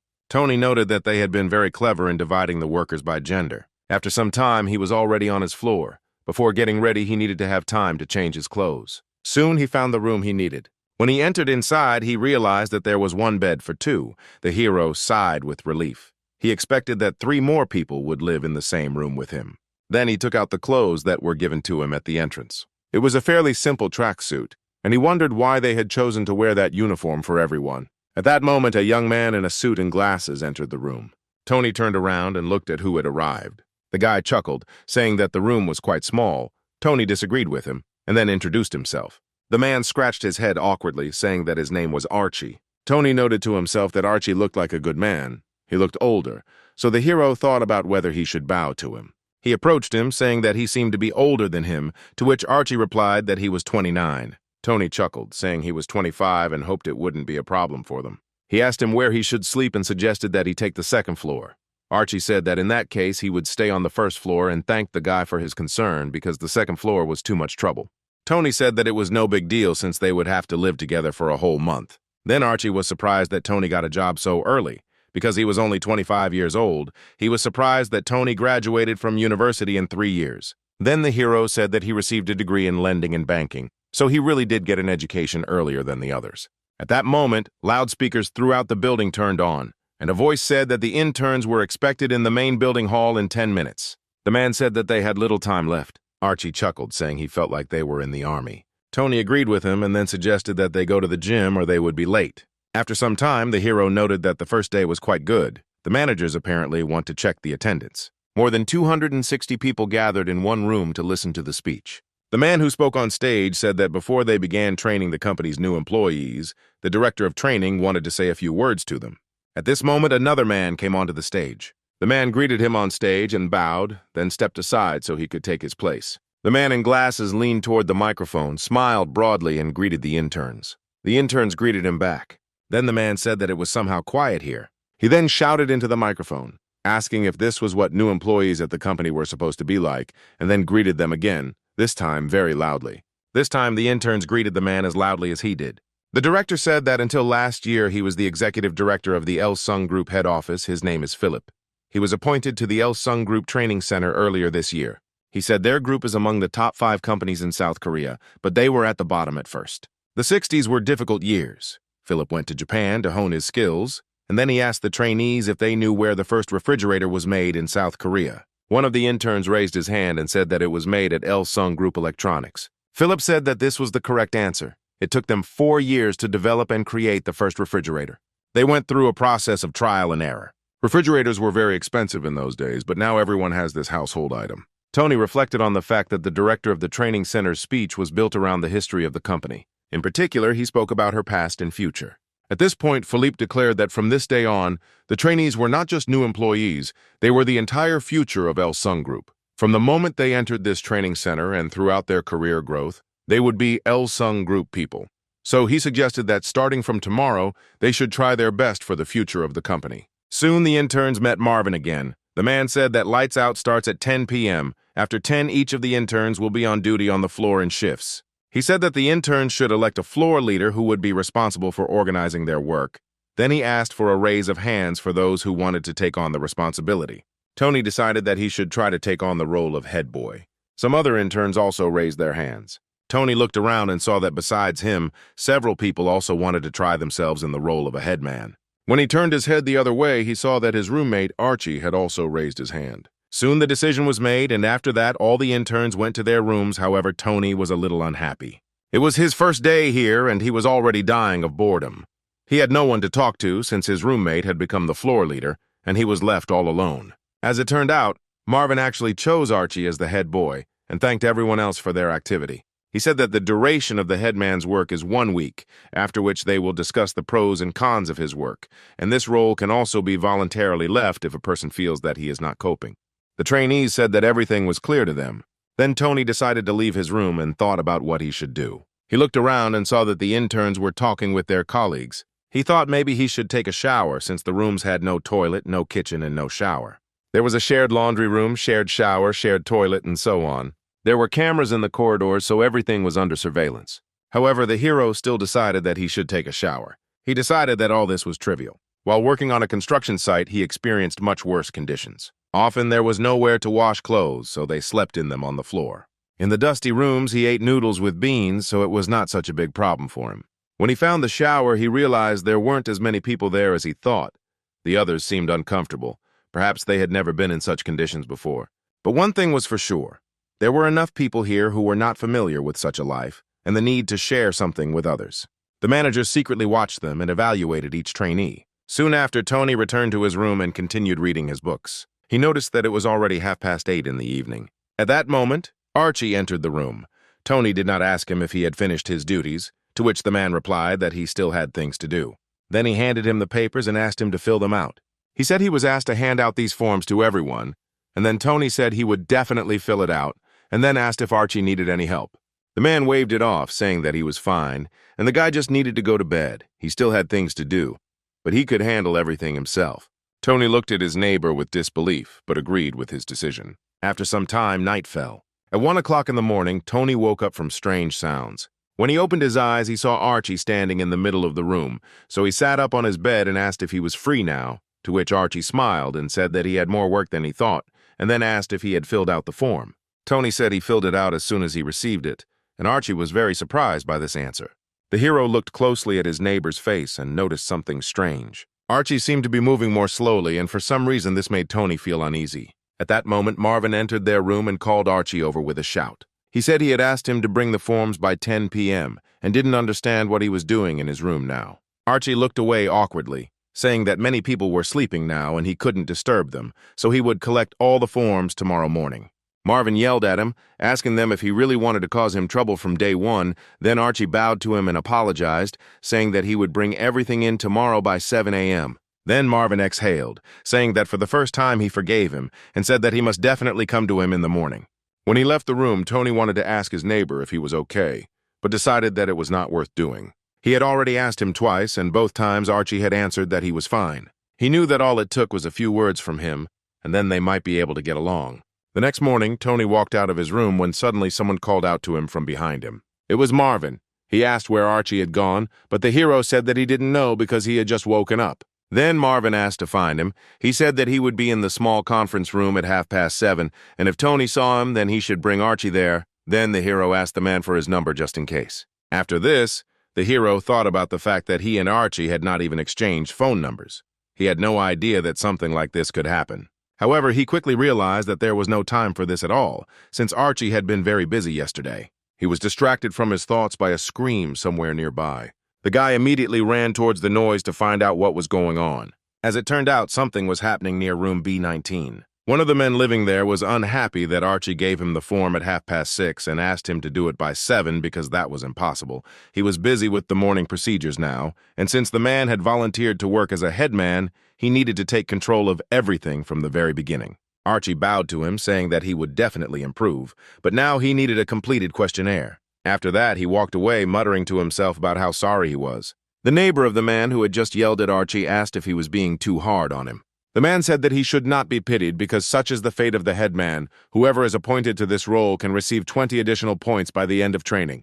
He said that he had read about it in a brochure, but that was the only way to really get points, and if the class monitor couldn't handle it, he could be replaced. He then said that in any case it was not for them to judge his work. The management would deal with it. Tony thought about the fact that it would be beneficial for the company if new employees learned to communicate with each other from the very beginning. As a result, aggression and negativity hung in the air, and the heroes wondered what Archie thought about it. Suddenly, a system window appeared in front of him. It informed him that the guy had a new task. He needed to read the brochure of the company's training center, learn all the information stored there, and be ready for anything. He also needed to lead the team as a headman. He would be able to make a good impression and earn authority. The hero was extremely surprised that the system was asking him to do such a task. Suddenly, he saw Archie in front of him, who was again asking the other interns to give him the completed questionnaire. Then he came up to him and greeted him. Archie asked him what happened. Tony said that the manager was looking for him. He was waiting in the small conference room on the second floor. He asked Archie to come there before 7:30. Archie cursed, realizing that he had 15 minutes left and he still hadn't finished his work. Tony wanted to offer him his help, but Archie had already run ahead down the corridor, saying that he could handle it alone. He then went back to knocking on the doors of other interns to get their completed forms. Archie couldn't understand if he was doing all this for some points, but he realized that if he were in his place, he wouldn't want to share them with others either. But maybe he was just uncomfortable accepting support from others. However, there is a possibility that he is so blinded by the desire to enhance his reputation that he forgets about human relationships, and there was nothing he could do about it. He needed to stop helping others and focus on himself. Then he called Marvin and said that he had found Archie and passed on his words to him. When Marvin realized that they had not yet eaten breakfast, he called him into the conference room and said that they would eat together since they were on the same team. After some time, Tony came to the hall where Marvin was already sitting. He was waiting for Archie with the prepared statements, but he still had not arrived. The hero took a free seat and began to read the brochure. He wondered to himself why Archie had taken on a job he couldn't handle. He should have at least done an interim report. At that moment, the headman entered the room and apologized for being late. He said that some people refused to participate, so he was late. Everyone filled out the form except 11 people. He attached a list of all those who did not do so. Then Marvin yelled at him, asking why everyone else had agreed to participate except them, and said that it was the group leader's problem. He also didn't understand how he could sum up the team's total when 11 people hadn't filled out the application, and he was extremely unhappy that Archie had failed to complete such a simple task. Archie looked down in shame, not knowing what to answer. Then Marvin said that it was late and he should go and eat. Tony was surprised that Archie simply walked away, leaving the manager who was waiting for him and did not start eating. He was quite disappointed with this behavior on Archie's part. As it turned out, Archie noticed that Tony was also in the office, and this fact made him quite angry, so when he left the office, he slammed the door loudly behind him. After Tony read the brochure, he approached Marvin and asked if he had anything else to do since he needed to have breakfast, to which the man replied that he still needed to check the B-team questionnaires. The hero asked him if the other teams filled out these forms. Marvin said that it was mandatory, a form for new employees. Then the hero said that since he had so much work, he could help him. He was sorry that such a situation happened to his team. He said that he had had a big enough dinner yesterday that he didn't need breakfast. Marvin agreed to accept the help, and then Tony said that the forms of Team A and Team C are different, and asked the man which one is the priority, to which Marvin said that it doesn't matter. The problem is that more than a dozen people did not fill out the forms, and this spoils all the statistics. Marvin asked him to research the wording of the team's questionnaires, and he was about to go and get those who had not yet submitted their questionnaires filled out, but at that moment Tony stopped him. He said that they had a list that their head boy had made, so there was no need to go from room to room. It would be easier to just call everyone and let them know that they hadn't submitted the questionnaire yet. It would be much easier that way, and Marvin wouldn't have to work so hard. Sometime after this, interns began to come into the conference room with completed questionnaires. They apologized for bringing the forms in late, while Marvin watched the whole thing with a slight smirk on his face. In the end, they were able to quickly cope with this work, and all thanks to Tony's help. But the hero denied that he made any significant contribution. Moreover, the whole work was delayed precisely because of his team. However, Marvin insisted. He said that the hero even had to skip his breakfast because of this work. Tony said it was okay and pulled a protein bar out of his pocket. He also offered one to Marvin as the snack would give them both strength. He said it was a good alternative to breakfast and he had a ton of those bars in his room. Marvin took the candy bar and said that office work is really fun. There are those who immediately fit into this life, and there are those who find it very difficult. They then walked out of the hall and up the stairs, Marvin saying that despite the number of interviews and tests that potential employees go through, this situation happens every time, although perhaps it is even for the best. This way they were able to filter out one more person.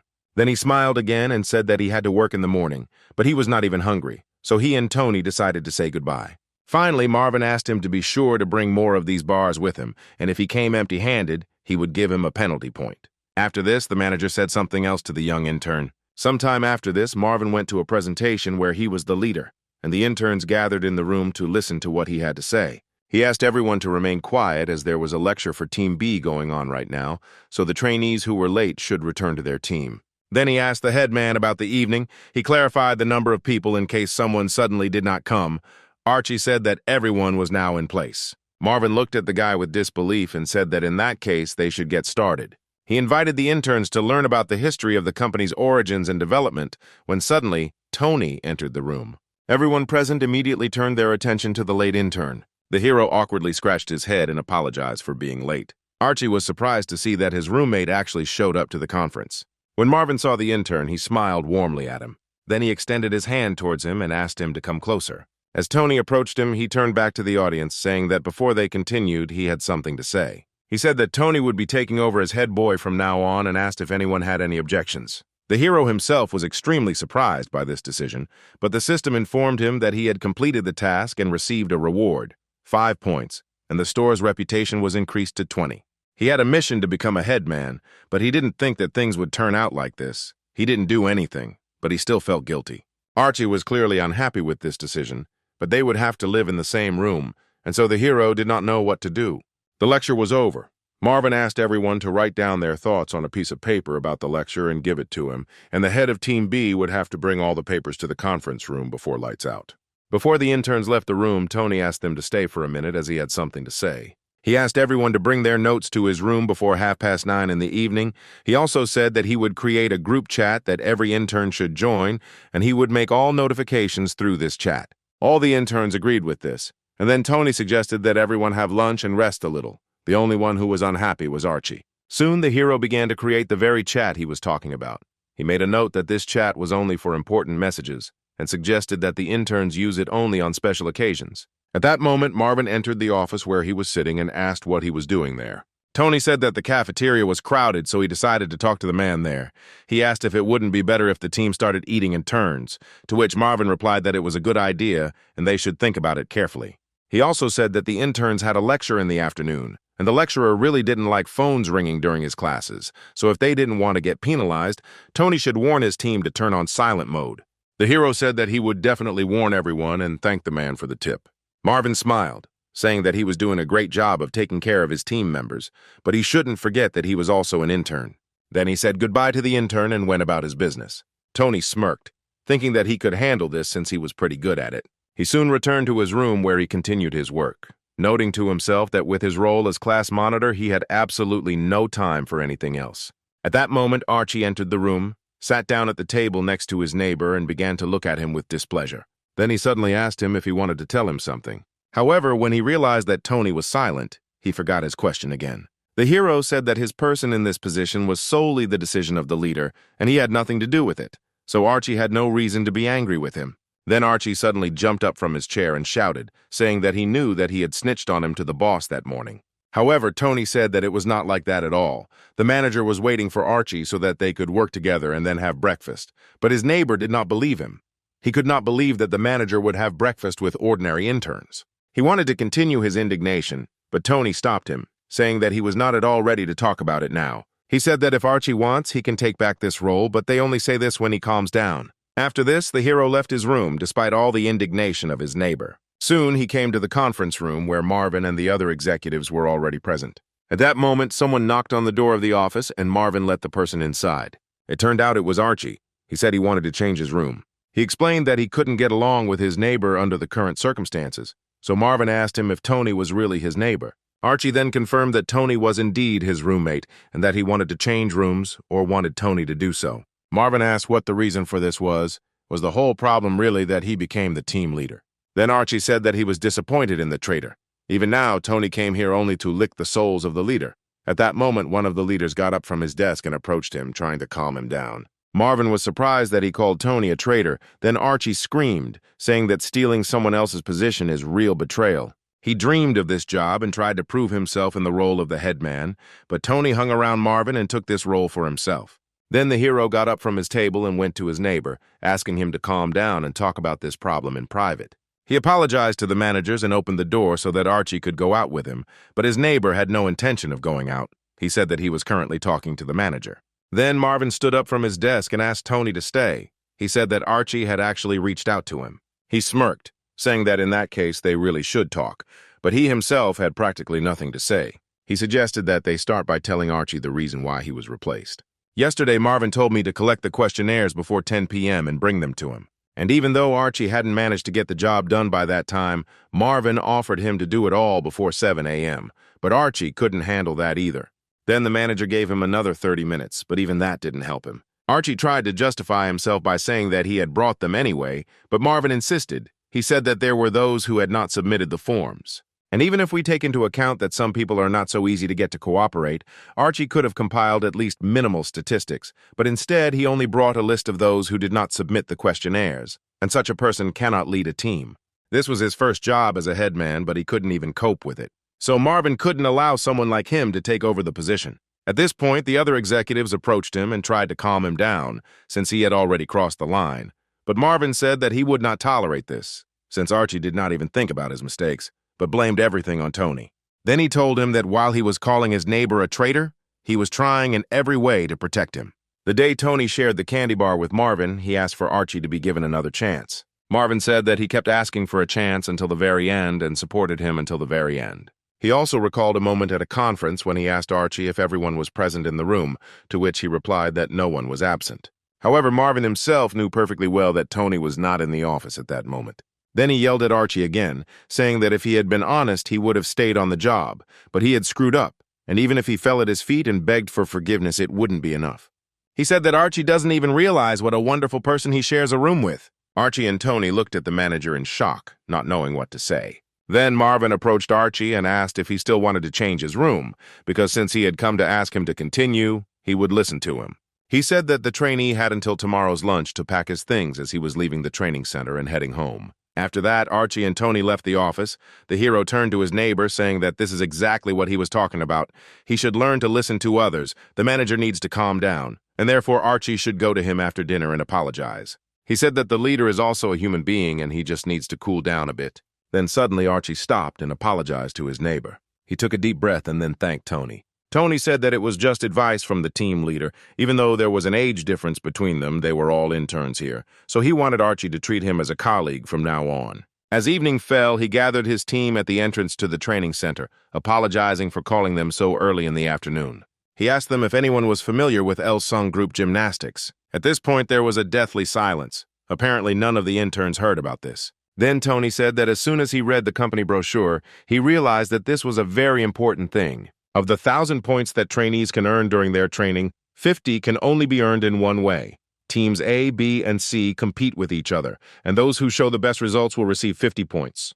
He reminded them again that only the best interns had the opportunity to choose their own occupation, so it would be a good idea for them to practice so that their team could win. Luckily, Tony himself knows gymnastics and can record a video for them, so he asked his team to spend some time after dinner doing it. As the team leader, he promised to strive to ensure that his team had the best.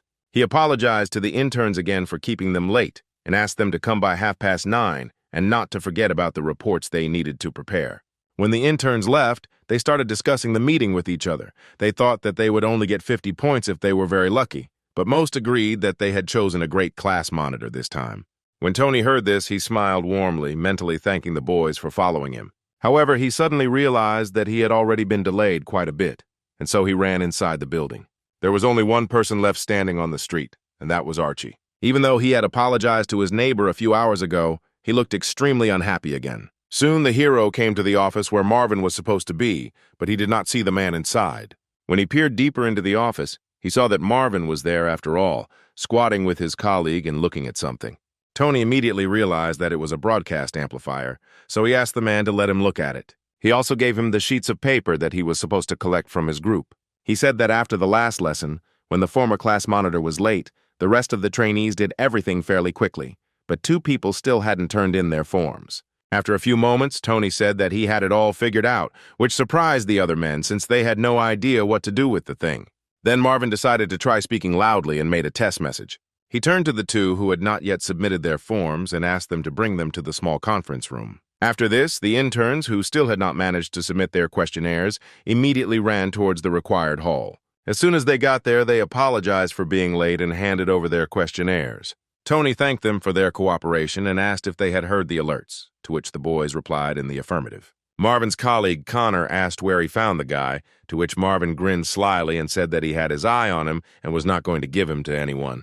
Then the hero asked Marvin to allow him to make one more announcement. He addressed the trainees from his team, saying that he was waiting for everyone for evening gymnastics in the training center gym. Soon evening came and Tony went to the appointed place. Only 5 people came to the gymnastics. The hero expected that more people would hear his message on the loudspeaker, but decided to accept the number he already had. Then the interns asked how he knew about Elsung Group gymnastics, to which the hero replied that he had worked at a construction site long before coming here. This construction site belonged to this very company. Soon he decided to start the gymnastics. He said that first he would show them, and then they would all learn the movement together. First they needed to warm up well so that no one would get injured. Marvin watched all this closely. He noted that he likes Tony's approach. He doesn't fuss and does everything gradually. Marlon never thought that there would be someone so capable in this training center, so he decided to tell everyone about this guy. After that, he decided to continue watching the interns work. He silently hoped that Tony would decide to go into the sales department after training, since such a specialist would be worth his weight in gold to them. Late in the evening, Tony went to the men's shower. He was very exhausted after the grueling gymnastics. He understood that the main thing was not to be greedy with the class monitor's points. He needed to ask other interns for help more often. After he took a shower, he headed to his room. However, he heard his roommate talking to his mother, who was very eager to visit him. The hero decided not to distract Archie from the conversation and simply silently left the room. As it turned out, Archie complained to his mother that he had been removed from his post as head man, which the woman was extremely unhappy about and wanted to come to the company and personally scold everyone. Tony walked out the door of his room and sat on the floor, dialing someone's number on his phone. As it turned out, he decided to call his mother and ask how her treatment was going. He then asked if Uncle Hank had come to see her, and when he realized that the man was still in his mother's room, he asked to speak to him and thanked the doctor for looking after her. When everyone had finished talking on the phone with their families, Tony returned to his room and lay down on his bed. He decided to check the chat he had created and realized that everyone in it was very pleased with the head man and his work. He thanked all the interns for their kind words and said that they should continue to work hard in the future. After this, the hero suddenly fell asleep. However, in the middle of the night, he was awakened by a strange glow. As it turned out, the system sent him a notification again. It said that the official joining date would be June 1st. Tony would start receiving a salary from tomorrow since he got a job. Tony still couldn't believe that he was really a new employee. Then the system told him that he had a new task. He needed to improve his vision to increase his advantage. The hero was quite worried, but still decided to accept this task. The system gave him a gaze enhancement skill that he could use 10 times, but Tony didn't even understand how to use this thing. The system told him that he just needed to mentally pronounce the name of the product and the word use, and then a bottle of purple liquid suddenly flew out of the system window. The hero was extremely surprised by what was happening, but he extended his hand and took the bottle. At that moment, Archie woke up from strange sounds. He immediately got angry and yelled at Tony to let him sleep. After this, the hero fell asleep. But 5 minutes before 6 a.m., he got out of his bed and left the room. Outside the door, two interns who had been on duty that night were already waiting for him. He asked how the shift had gone, because he had heard that it was quite chilly here in the morning. Then he asked the guys to open the windows and go and rest, and he would take care of everything else. When it was his turn, he decided it would be better to check that there were no problems anywhere. He then decided to activate his skill, and at that moment his eyes turned purple. In the morning, there was another conference. One of the leaders said that this Friday the interns will know their midterm grades. This will affect the distribution after the training center. Many factors affect their grades, so he asked the guys to work hard. Tony decided that now was the perfect time to use his skill. He checked everything he could, and if the activity is analyzed properly, then the assessments will not be a problem. Soon after, his team gathered on the court to practice gymnastics. The woman who taught the trainees gymnastics was surprised that Team B was so good at gymnastics, especially the 6 people standing in front of everyone else. If this continues in the same spirit, then they will get extra points. She said that she would personally give top marks to these 6 because they worked so hard. Tony thanked his guys for their work, saying that they did a great job. Soon after, the hero went to the office to prepare for a test. In order to get into the department he wants, he needs perfect grades. His partners were extremely tired, but Tony continued to study endlessly. Soon after, the trainees from Group B began to come to the office and also wanted to practice with their leader. On Friday, the midterm test came. Marvin said that the trainees must show all their skills in this test. The interns who were on Team B immediately realized that the test would be very easy for them. Tony also had no problem solving the test. Soon, the results of the testing were posted on one of the stands, and the trainees were a little excited. As it turned out, Tony came first. When he turned back, he saw Archie standing behind him, looking extremely depressed. Then the hero decided to find his name on the list, because this guy studied so hard, and he could not believe that he could have a bad grade. As it turned out, he was practically at the very bottom of the list. Tony had heard that he had good results, and therefore could not understand how he could be so low. However, he quickly came to the conclusion that Archie's assessment was not his problem. At that moment, the guys from his group approached him. They were proud that their leader was in first place. The interns said that they too had made it into the top 10 thanks to their wonderful headman, but Tony said that it was all their merit and they didn't need to thank him. He then reminded one of the interns, Josh, that it was his turn to be on duty today, so he should get a good night's sleep now. As Tony walked down the hallway, he thought that the test task prepared by the manager was quite good. He expected that he could take first place just by using the skill. However, he did not think that the result depended on public display because it could become a problem for him. At that moment, a girl with short dark hair appeared behind Tony.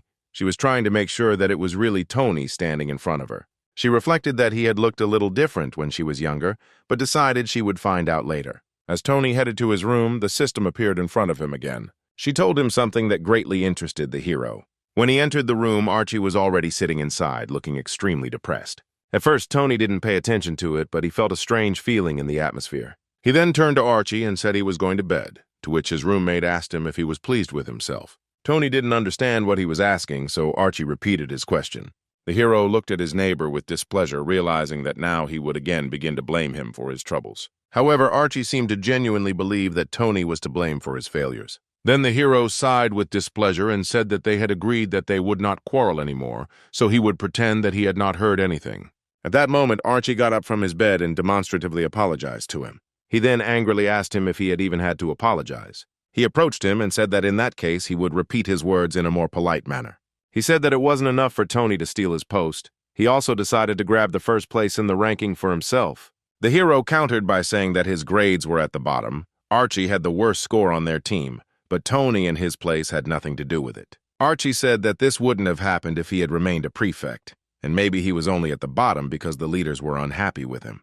Then he suddenly shouted, saying that the leader was blind. He turned to Tony without asking what his relationship was with him. He assumed they were friends or something, since he personally appointed him as the team leader. He then suggested that Tony simply gave him the money. The hero was so shocked by his words that he asked him to stop talking such nonsense. When Archie tried to point his finger at him again, they suddenly put out their hand and hit Archie on the arm. He asked how much longer he was going to slander him, and then added that he had nothing to do with any personal relationships or bribes, and if he was accused, he would like to see evidence.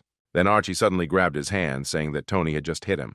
He hunched over, pretending to be in great pain, and began screaming throughout the room. He then fell to the floor and began rolling around, talking about how much pain he was in. Tony closed his eyes in displeasure, saying that he was patient, but there was a limit to everything. Then Archie stood up and asked him again if he had just told him that he had crossed the line. He again blamed Tony for being at the bottom. The hero tried to object, saying that he had nothing to do with it. Then Archie yelled at him, telling him that he was a real freak and now he had a chance to get kicked out of here because of him. Then he suddenly started shouting, saying that he was not going to give up just like that. After that, he started screaming again, saying that Tony was beating him. Not wanting to listen to this nonsense any longer, the hero left the academic building. He sat down on one of the benches and decided to listen to music. However, he was in a very bad mood, so he soon removed the headphones and remained sitting in silence. At that moment, an unfamiliar woman in a business suit approached him and asked if he was that very Tony. The hero looked at the woman and asked who she was. The girl bared her teeth, saying that he was being rather insolent. However, the hero still did not understand what she meant. Then the girl asked him if he had bribed the leader Marvin. She asked if he was really so eager to get the position of headman. When the hero realized why she was getting at it, he immediately got up from the bench and said that he didn't know where she heard this nonsense, but he doesn't do such things. The girl then said that she had a suspicion that the director Marvin had rigged the test results. Tony just walked past her indifferently, saying that he understood where this situation was coming from. He assumed that this woman was related to Archie. Then the woman threatened him. She told him to be careful with his words because she could make him fly out of the training center. Tony said that it was an interim test for employees. The manager had no reason to influence the results because he was loyal to the company. Then the girl said that something like this could harm the Elsung Group company, and they also had circumstantial evidence, and maybe it was just a hoax, but it could lead to serious consequences. She asked how she could be kind to Tony in such a situation. The guy then turned to her and said that he didn't know who she was, but he wanted her to stop attacking him. The girl said that he, like no one else, knows what an attack is. Then Tony asked what the manager had to do with it, because if he correctly understood the reason for her complaints, then he had nothing to do with it. The rigging of the results and the beating of Archie are just his sick inventions. All of this is obviously complete nonsense, for which there is not the slightest evidence. He was more than sure that they had no good reason to accuse him of this lie. Then the girl screamed at him, saying that she could easily make him fly out of the center without even saying a word. She said that Tony himself was to blame for getting involved in all this. Trying to remain honest, he was very inconsiderate. And even if this whole situation is just a rumor, no one will believe him, since everyone knows what Archie's parents are up to. A guy with no money and no experience shouldn't get involved with someone who has plenty of both, so she has every reason to blame Tony. The hero repeated, saying that he had no problem with information leakage, and the result of the midterm assessment was just an assessment of their abilities. They have no connection with the manager Marvin. They first met at the training center, and as for the bribe, he simply doesn't have the money. He barely received a diploma in credit and banking. He asked if someone with his education couldn't get better grades, and if he was just studying hard and improving his skills, why would he bribe someone? And if a woman talks so often about bribes and leaks, it turns out that only people who do this can stay in the company. In that case, he shouldn't stay here since everyone here allows themselves to throw mud at each other. He said he would give up his dream and then walked away, saying he was tired of this conversation. The girl shouted after him not to dare leave and then asked if he knew who she was. At that moment, a black car drove up to the training center. A woman in a long orange dress came out from there and started screaming that her son had been beaten and no one had done anything, and that unfamiliar woman immediately ran up to her. She took the woman by the arm and asked her to think about her reputation, but the woman in the dress insisted on showing her the freak who beat up her son.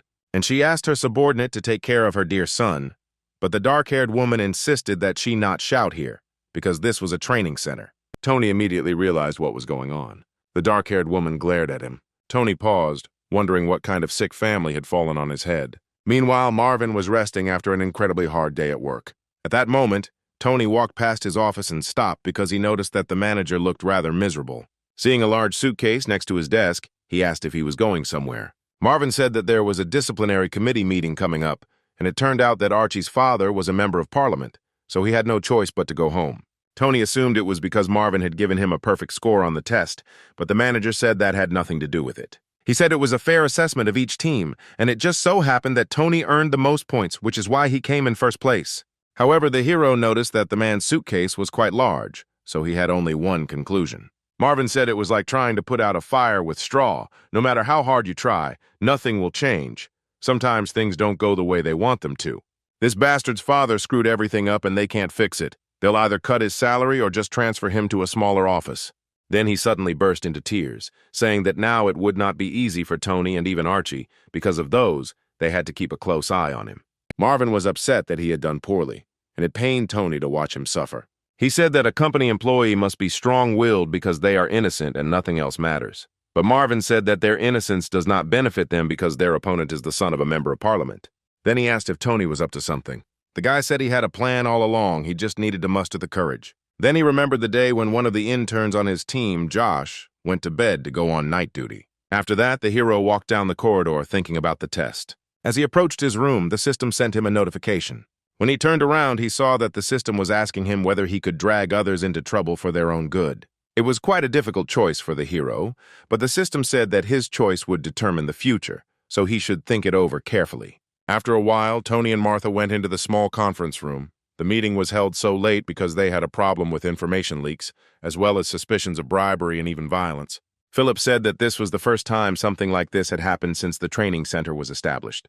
That same woman with glasses said that everything was as the director said, because such incidents are simply outrageous. She introduced herself as Anna, the general manager of new employee training, and decided to make a statement. She asked for the dismissal and disciplinary action against Team B's leader, Marvin. She also demanded that the new employee, Tony, who was undergoing training, be expelled and that they leave the training center. Then Archie's mother intervened, saying that she had failed to mention that her son had been abused, which was the main point of their discussion. She then leaned over to Archie and stroked his cheek, saying that no one had the right to behave like that with a child. She then turned to the directors, saying that violence was a serious matter, and if they did not make the right decision, she would make such a fuss that the whole country would know about it. Philip said that as the director of this training center, he is responsible for the well-being of all trainees, so he will listen to both sides and then analyze the evidence and make his decision. He said that if they were not satisfied with something in his judgment or had objections to the decision he had made, then the parties should speak out right now. Archie and his representatives said they had no objections. Marvin and Tony exchanged glances. They then stated that they had no objections either. Philip then read out a statement from Archie, in which he said that Team B's leader, Marvin, had provided Tony with the assessment test questions, and he then asked if the party had any evidence. Archie said that all the staff at the training center have first-class education, but none of the B team, including him, have a perfect score, and only one person in the B team got a high score. He then pointed out, without saying anything, that he had never even gone to university, and therefore could not possibly have passed the test with flying colors. Philip then said that Archie's statement was circumstantial evidence based on speculation. Archie was very unhappy with this answer. Then Philip said that they needed to look into the second issue. Archie blamed the B team leader, Marvin, and the intern, Tony, for the fact that the grade was given unfairly since there was some kind of relationship between them, and for the same reason, Archie was stripped of his position as team leader.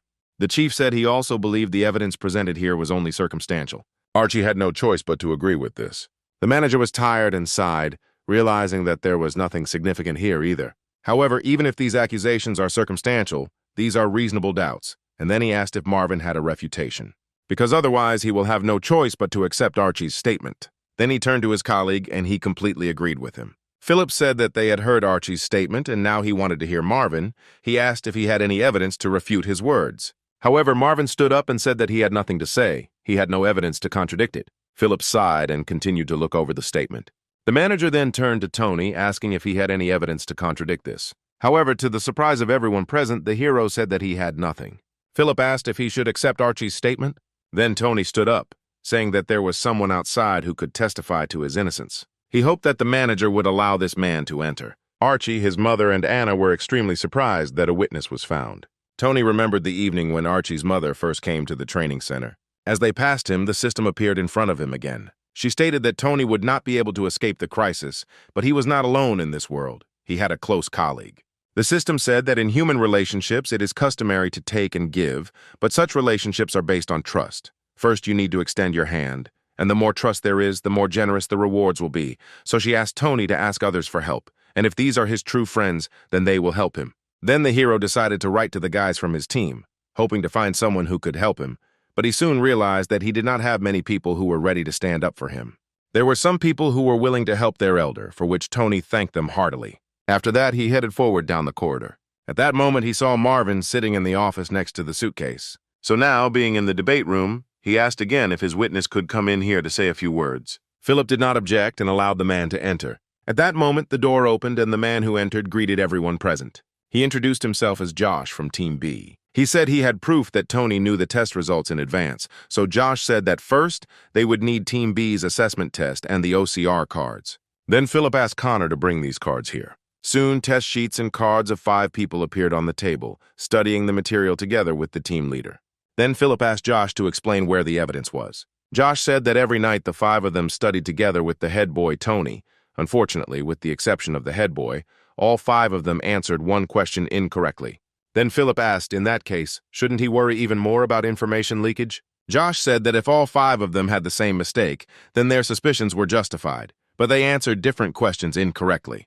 Connor said that if that was the case, then it would seem that they had deliberately made mistakes in various matters. Josh then suggested that the executives look at another paper, a list of people who had answered 3 or fewer questions incorrectly on the assessment test. To prove their innocence, they got all the signatures. Then Philip said he would check it out. He asked if there were really that many who had 3 mistakes or less. Josh said that this is true. He thinks that the problem is not in the information leak, but in the difficulty of the test, because it turned out to be too easy. The leader of Team B is less educated than everyone here, and that's true. But even with the company's difficult recruitment process, he was able to get here thanks to his talent. Even when they studied at night, he studied harder than the others, and given the low difficulty of the test, Josh didn't think that getting a perfect score was an impossible task. Philip had no choice but to agree with his words. In this case, it turned out that the head of Team B scored the maximum points on his own. Philip said it was obvious. Tony was a perfect prefect and a great intern. He tried his best every day. He is always actively involved in the life of the whole team, and the idea to prepare the material and shoot a video with gymnastics came from him, and it was this idea that brought their team a lot of extra points. Josh knew his words were just a subjective assessment based on his opinion, but he suggested that the managers sit down themselves. Was a person like Tony really not worthy of receiving the highest score? He said that the head man was talented and smart, and that was a good reason to suspect him of having a special relationship with the team leader. At that moment, the system informed Tony that he was cleared of suspicion. The other interns who had volunteered to help their head man waited impatiently outside the door, trying to eavesdrop on what was going on inside. At that moment, Josh came out of the office. As soon as the door closed behind him, he immediately loosened his tie, saying that he thought he would die of excitement. Meanwhile, Philip said that after Archie's circumstantial evidence, Josh's words seemed more convincing to him, and Connor agreed with him. The manager said that they would accept the response of team leader Marvin and intern Tony on the issue of bribery and information leakage. He said that Marvin and Tony were declared innocent. As he said at the beginning of the objections to his decision, he will not accept. Then Archie's mother slammed her palm down on the table. She asked if they all thought her son had lied to her. She said she wasn't going to give up and could accept that this stupid guy had beaten her son and gotten the highest score. However, she wanted to clarify the issue of him hitting Archie. Marvin realized he was starting to get angry. Then he suddenly got up from the table saying that this mother was taking too much liberty with herself. Tony tried to calm him down, but Marvin said he had something to fight for. He asked if Tony really beat Archie, to which the hero replied that this did not happen. However, he again asked the manager to sit down and calm down. Marvin had no choice but to comply and sit back at his desk. Seeing this, Archie and his mother grinned contentedly. Then Tony decided to turn to Director Philip. He said he had a refutation about the violence. He remembered again that day when the system offered him a choice. She told him to turn on the voice recording function on his phone and leave it active for an hour. After that, he entered the room where Archie was sitting. As it turned out, he recorded their entire argument on a dictaphone. He brought this recording into the discussion room. It was clear from the recording that Archie had made up the story that he had been beaten. Everyone heard him screaming that Tony was beating him, but no beating took place. Marvin couldn't believe his ears. When Archie realized the situation he had gotten himself into, he gritted his teeth in anger. Anna and Archie's mother didn't know how to react to the audio recording. The director and his colleague looked extremely worried. Tony said the audio recording was 10 minutes long. Archie's mother looked at her son with displeasure, who didn't know how to behave. Tony then said that Archie's father was in Parliament and it would be very bad if the tape became public. Then he said that Archie should admit he was wrong and leave the training center, and in that case he would erase all the files. He said that Archie had made 3 false accusations against him, but even so, he wanted to give him a chance to admit his mistakes. Tony had no intention of making any absurd requests or counter-accusations and thanked everyone present for listening to him. Philip said that if he decided to determine such a punishment for him, then he allows it. Archie's mother immediately stood up from her chair and began hitting her son on the back of the head. Anna watched everything that was happening in bewilderment, realizing that she had lost. When this whole situation was over, Archie and his mother drove away in a car. At that moment, someone came out of the training center and called out to Anna. When the girl turned around, she saw Marvin. He had a sly grin on his face. He asked what just happened, because he would never have thought that she could grovel in front of someone like that. He asked why the director decided to turn a blind eye to this. He assumed that Archie's mother had promised to buy her a house or a car. Then Anna said that it was all too complicated and he wouldn't understand it, but Marvin continued to mock her, saying that she probably didn't feel very good about losing to worthless people like them. Anna asked if he was trying to slander her. Then Marvin grinned and took his phone out of his pocket, turning on the audio recording. It was recorded on the day Anna met Tony in the courtyard of the training center. The girl immediately demanded that the man turn off the audio recording. Marvin asked if she was in the mood to talk now. Then Anna asked what he wanted. Marvin said that she should fulfill Tony's request and disappear from here. She had to come up with her own reason for why she decided to leave here. Anna demanded that he give her all the records and only then would she leave. Marvin said he wasn't as skilled at intrigue as she was, so he needed confidence. He suggested that she call HR herself, or he would do it himself, and only after that he would delete the audio recording. Anna swore at him. She didn't expect him to do that to her. Then the man said that in that case he had no choice but to report it to management. However, the girl suddenly stopped him. She took a phone out of her pocket and dialed someone's number. She called her boss, apologizing for disturbing him at such a late hour. She apologized and said that she was very sorry, but she would have to leave her job. After this, Marvin smirked and deleted all the audio recordings from his phone. Anna apologized to the director again and said that the reasons for her dismissal were personal. The next morning, Tony could barely open his eyes. All these proceedings completely exhausted him. However, after some time, he still gathered all his strength and went to the first floor. The bus was supposed to be boarding now, and he was supposed to be leading his group. He went into the yard, saying that there were 15 minutes left before the tour of the Elsung Group plant. The journey would take 1 hour and 40 minutes, so he asked everyone to go to the toilet in advance. He said that Team B should go to the third bus. At that moment, a girl with a short haircut approached him. She extended her hand to him, asking if he was the same B team leader, Tony. The hero's cheeks turned red, and he said that it really was him. The girl asked why he wouldn't shake her hand, and then Tony fussed, wiping his palms on his suit, saying that his hands were dirty and so he wanted to wipe them first.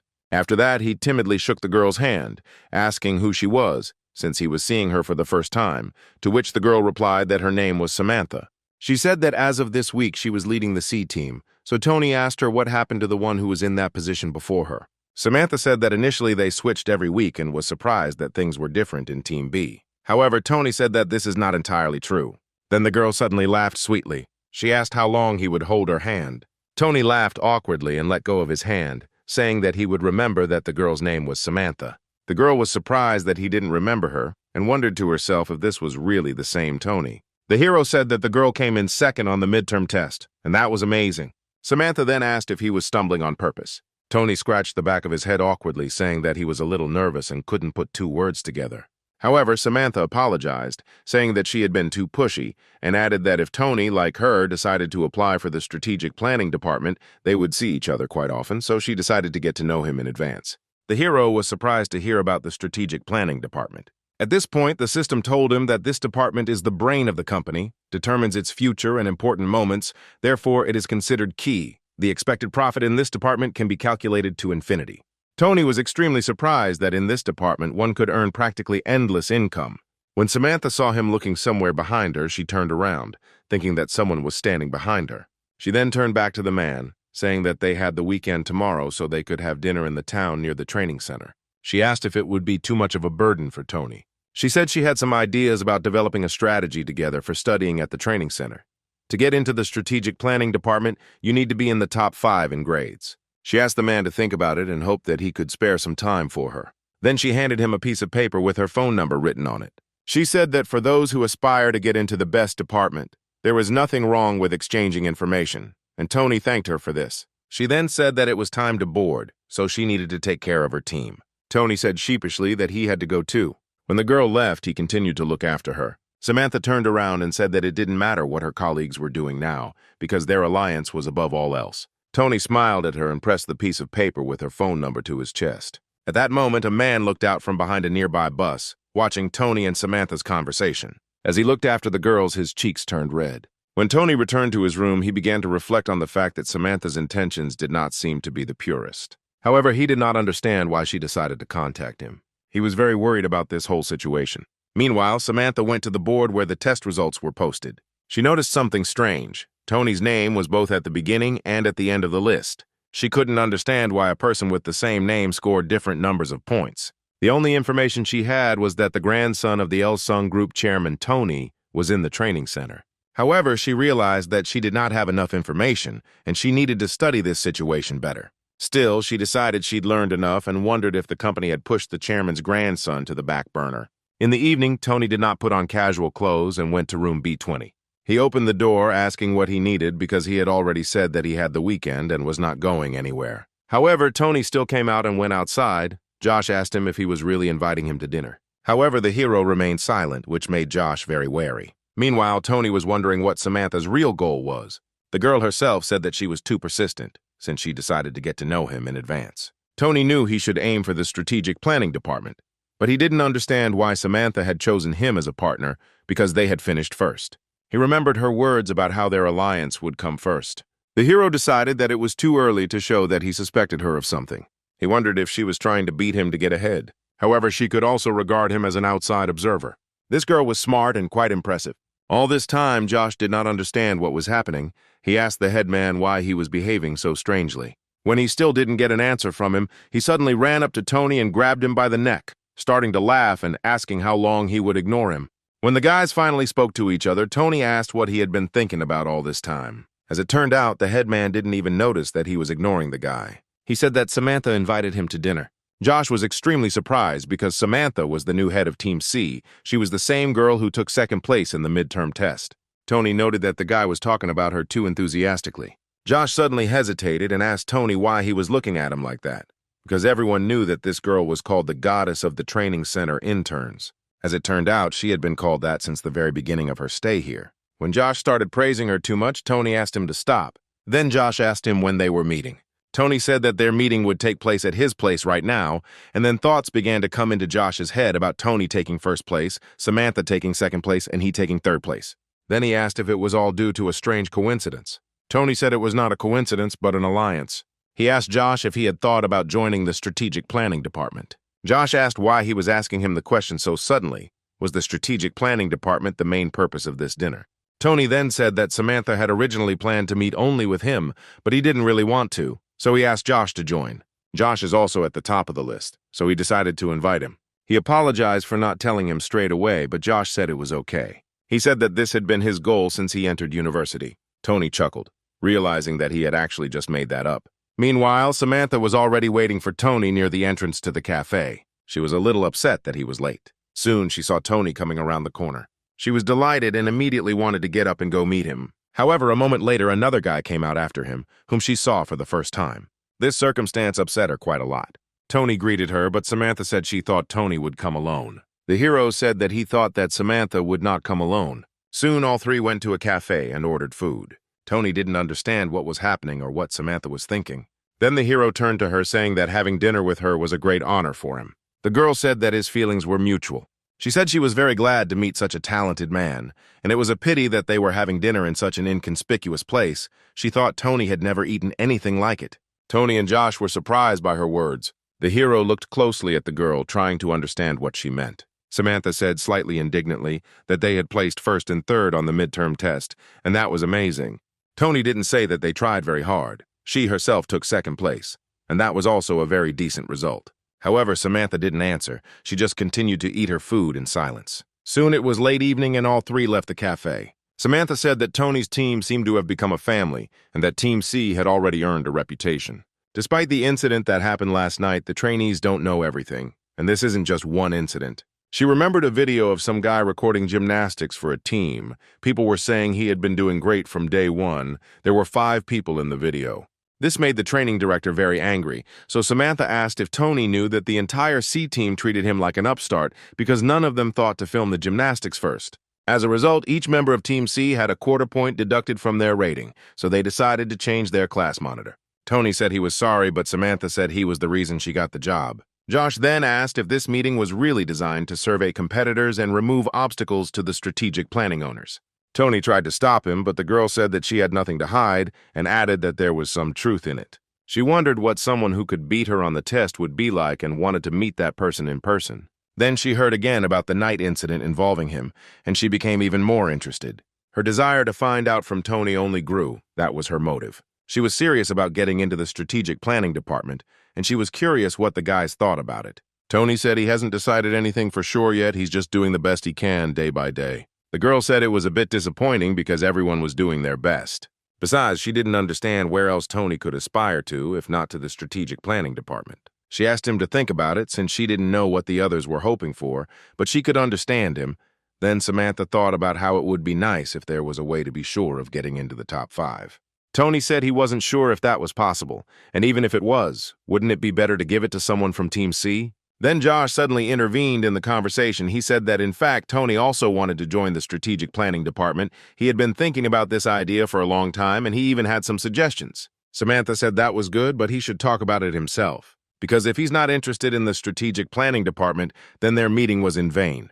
Tony asked her if she meant that only those in the top 5 would be able to get into strategic planning, to which Samantha replied in the affirmative. George then said that with the team and Samantha, there were 6 of them, but if only those at the top had a chance, then no one else had a chance to join. The girl said that not all of them would be able to do it. After all, they were rivals. Josh didn't understand what she was talking about, so Tony explained to him that she wanted them to separate. Samantha offered to conduct negotiations at her place. As a former cheerleader, she has certain advantages in mass games. Her leader also said that she will become a female commander. The maximum number of points that can be scored is 150. If a person acts as a female or male commander, he will be awarded an additional 50, so she set herself the first place with the help of bonus points. She said that she would give Tony the position of male commander, and in the future, this would help him strengthen his position as the best trainee. Then the hero asked what she wanted in return, offering this, because in any case, she would take first place if he did not become the commander. Then the girl took a sip from her glass. She then said that she wanted to join them and asked to be accepted as a member. Tony was extremely surprised that she wanted to be part of their team. If you think about it, everyone in the top 6 are members of their group except for the trainee in second place. Then Tony guessed that she actually wanted to keep an eye on them. Personally, he didn't care whether she joined or not, but he had to know how others would react to it. He said he would ask the group members what they thought about it, since he was not the only one making such a decision. Then they promised to contact each other a little later. When Tony returned back to the training center, he informed his trainee about who wanted to join the group. He said it was Team C's leader, Samantha. One of the interns was extremely happy with this news and said that he definitely agreed. The girl was also very happy, saying that Samantha is the goddess of the training center's interns. The man supported her, saying that she got everything, both intelligence and beauty. He asked where she was now and asked to bring her to them right now. However, Tony stopped him, saying that she would not join them just like that. She would make him a male commander in the mass games. Then one of the trainees said that it didn't matter, because she herself asked to join their group, and she was very envious of her beauty and femininity. The other girls also agreed with her, so the whole team agreed that Samantha would join them. Tony thought their reaction was an order of magnitude better than he expected. Soon, the clock struck 10 o'clock in the evening. Active negotiations were in full swing within the training team. At that moment, Samantha entered the office and greeted everyone present. She said that she was going to join their group. The hero noted that it was surprising that she came so quickly. The other interns immediately ran up to the girl and began asking her about various things. Time flew by quickly. A whole week has passed since then. One of the interns asked if Samantha had finished her business, but the girl said that she was more interested in other things. She asked if Tony wasn't an amazing person. He explains only the most important points. Sometimes it is not so easy to understand them yourself. She thought to herself that he was talking about what was necessary, as if he had learned everything in advance. This was impossible unless he was the director's grandson. A few days later, the test results were posted in the hallway again, and Tony was in first place again. However, he noticed that one of his interns was no longer at the top. The guy said that he tried his best. Then Tony asked him to work harder next time since they were in the same study group. The guy said that his results were quite normal, and he could not compare himself to such monsters of learning as he and Samantha, but the hero still asked him to give it his all because there was nothing that was beyond his power. He assumed that the guy would soon overtake him. Samantha noted to herself that Tony was good at building relationships. Usually people would shy away from the best intern because they saw him as competition. She suggested that it was all about his calm nature, his leadership qualities, and his good sense of humor. She assumed that was why people liked him. However, Samantha wondered if the grandson of a powerful family had any weaknesses. Then she smiled, thinking that this guy was very interesting. Soon, Tony went to one of the offices because he had to prepare a presentation, and it turned out to be more difficult than he thought. Josh approached him, asking if his presentation was ready, since he would have to speak soon. When he realized that Tony was not ready yet, he offered his help, but the guy said that he had to handle it on his own but thanked his friend for his help. The hero frantically tried to figure out what to write on the next slide. He understood that all this was not so simple, but time passed. Suddenly, the system appeared above his head again and told him that new products were available in the store. He was awarded 2 honor points for maintaining the top spot for 2 weeks in a row. The more honor points he has, the more rare items he can purchase from the store. In the store, he could choose to memorize all the functionality of PowerPoint or create the perfect presentation. Tony was pleasantly surprised by such a good selection of products. Soon it was time for the presentation, and Tony delivered it with flying colors. Josh said he did a great job, and the rest of his team supported him as well. The guy assumed that the head man would take first place again. He said that Tony did a great job and it was his first time, but the hero said that he was exaggerating and judging him subjectively. The hero thought to himself that this was not the first time. He learned a lot at the construction site. He conducted physical exercises in front of an audience of more than 600 people. He even argued with someone he had just met over the amount of construction work involved, sometimes requiring him to work hard for days to get paid. It was necessary to always be confident. It was necessary to believe that he could combine everything in himself, hard work, and a sense of responsibility. However, this was not a complete list of what he needed. He also needed to think rationally in order to earn a decent income and not suffer losses. Compared to him, his colleagues are not as developed in the social aspect, but they will soon get used to it. He was just lucky, because people from the most different circles in which he knew since childhood helped him a lot. But at the same time, he's also worried about something else. He has come so far, remaining first in the top, but he wondered if he would be able to reflect his successful activities in the training center in the context of real life. He understood that he definitely wouldn't succeed, since not everything would always play into his hands. But he decided that he would get used to it. Soon, a meeting of graduates from different universities took place at the training center. Tony sat in the stands and watched what was happening. At that moment, Marvin approached him and asked why he was here alone. He said that Tony should return to the office since he was not on the university's list of graduates, but the hero said that there was no need. The manager told him that education was not the most important thing, and therefore there was no need to be so upset. But Tony couldn't help himself. Then Marvin sat down next to him and asked him to go somewhere with him. Tony didn't understand where he was taking him, but Marvin said that he just had to listen to him since he was his boss. Soon they left the training center and entered the courtyard. Marvin told him that the director of Elsung Group really likes the swimming pool and saunas, so each of his buildings is equipped with them. Then he invited the guy to go to the sauna with him. He said that the class reunion would last another 2 hours and they had no business being there for that long, but Tony asked if it wouldn't be weird to spend that much time in the sauna. He said it was quite unusual because he had previously only used the pool and sauna at a construction site. Marvin said that the CEO's horoscope doesn't have many water signs, so when the company was first founded, there were incidents. It was funny, but such a big company makes decisions according to Chinese feng shui and the position of the stars. So Tony agreed to go to the sauna with his boss. The man noted that the intern had a fairly strong body. Tony thanked him and said that Marvin had a nice body too. Marvin said that he needs to take better care of his physical fitness because he is no longer young and working in the sales department is not that easy. He has been invited out for drinks many times to get a discount. Taking advantage of the opportunity, he decided to offer Tony something. He asked him to come to their sales department and promised that he would teach him everything. The hero was a little surprised by such an unexpected offer. Then Marvin said that he didn't need connections with his classmates for this. He said that it doesn't matter where he's from or what he's done, it's enough that he's diligent and hardworking. Tony then apologized and said that he still needed time to make a decision. Then he was silent for a moment. After that, he covered his nose with his fingers and went under the water. Underwater, he saw the system window again. She announced to him that she had completed a hidden mission. He had overcome the new program and could now cure his back, and as a reward, he received a healing elixir that could cure all ailments. Soon after, Marvin and Tony headed to the bathhouse. Marvin decided he should make his proposal again. He said that Tony was guaranteed to succeed if he worked with him. He would make sure of it. However, the hero said that he doubted, and for good reason. Marvin asked him what was the reason for his doubts. Tony said he had a goal of getting into the strategic planning department. Marvin was surprised by this answer, but Tony showed with his whole appearance that he was determined. After this, the men went into a cold bath, and Marvin said that he should not join this department as the job would break him. He said that most people got there through connections, and most likely no one would help him. In his opinion, the strategic planning department would not lead him anywhere in life. He insisted that Tony should not think about it, because their world is not as magical as it might seem at first, especially the strategic planning department, where all the elite gathered. He once again asked the guy to move to him, because in the sales department at least they would recognize him and appreciate his work. Tony said he would take his words into consideration and then asked how he knew all this information so well. Marvin said that at first he also wanted to get into the planning department, but then he saw and experienced what the elite were capable of. He graduated from the center while being in the 4th position in the top, so he got the chance to join the planning department. He then asked Tony if he knew that in order to join the department he had to work in each position for a year.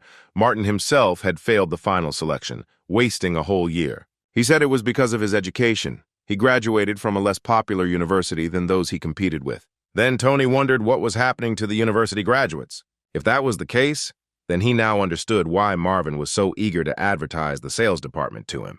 However, he thought that he could get there at any time, while there was only one chance to join the strategic planning department. He felt sorry to upset Marvin, but he had already made his decision. He was determined to get into the strategic planning department. Soon, a new school day began at the training center. In room 127, one of the interns was sitting.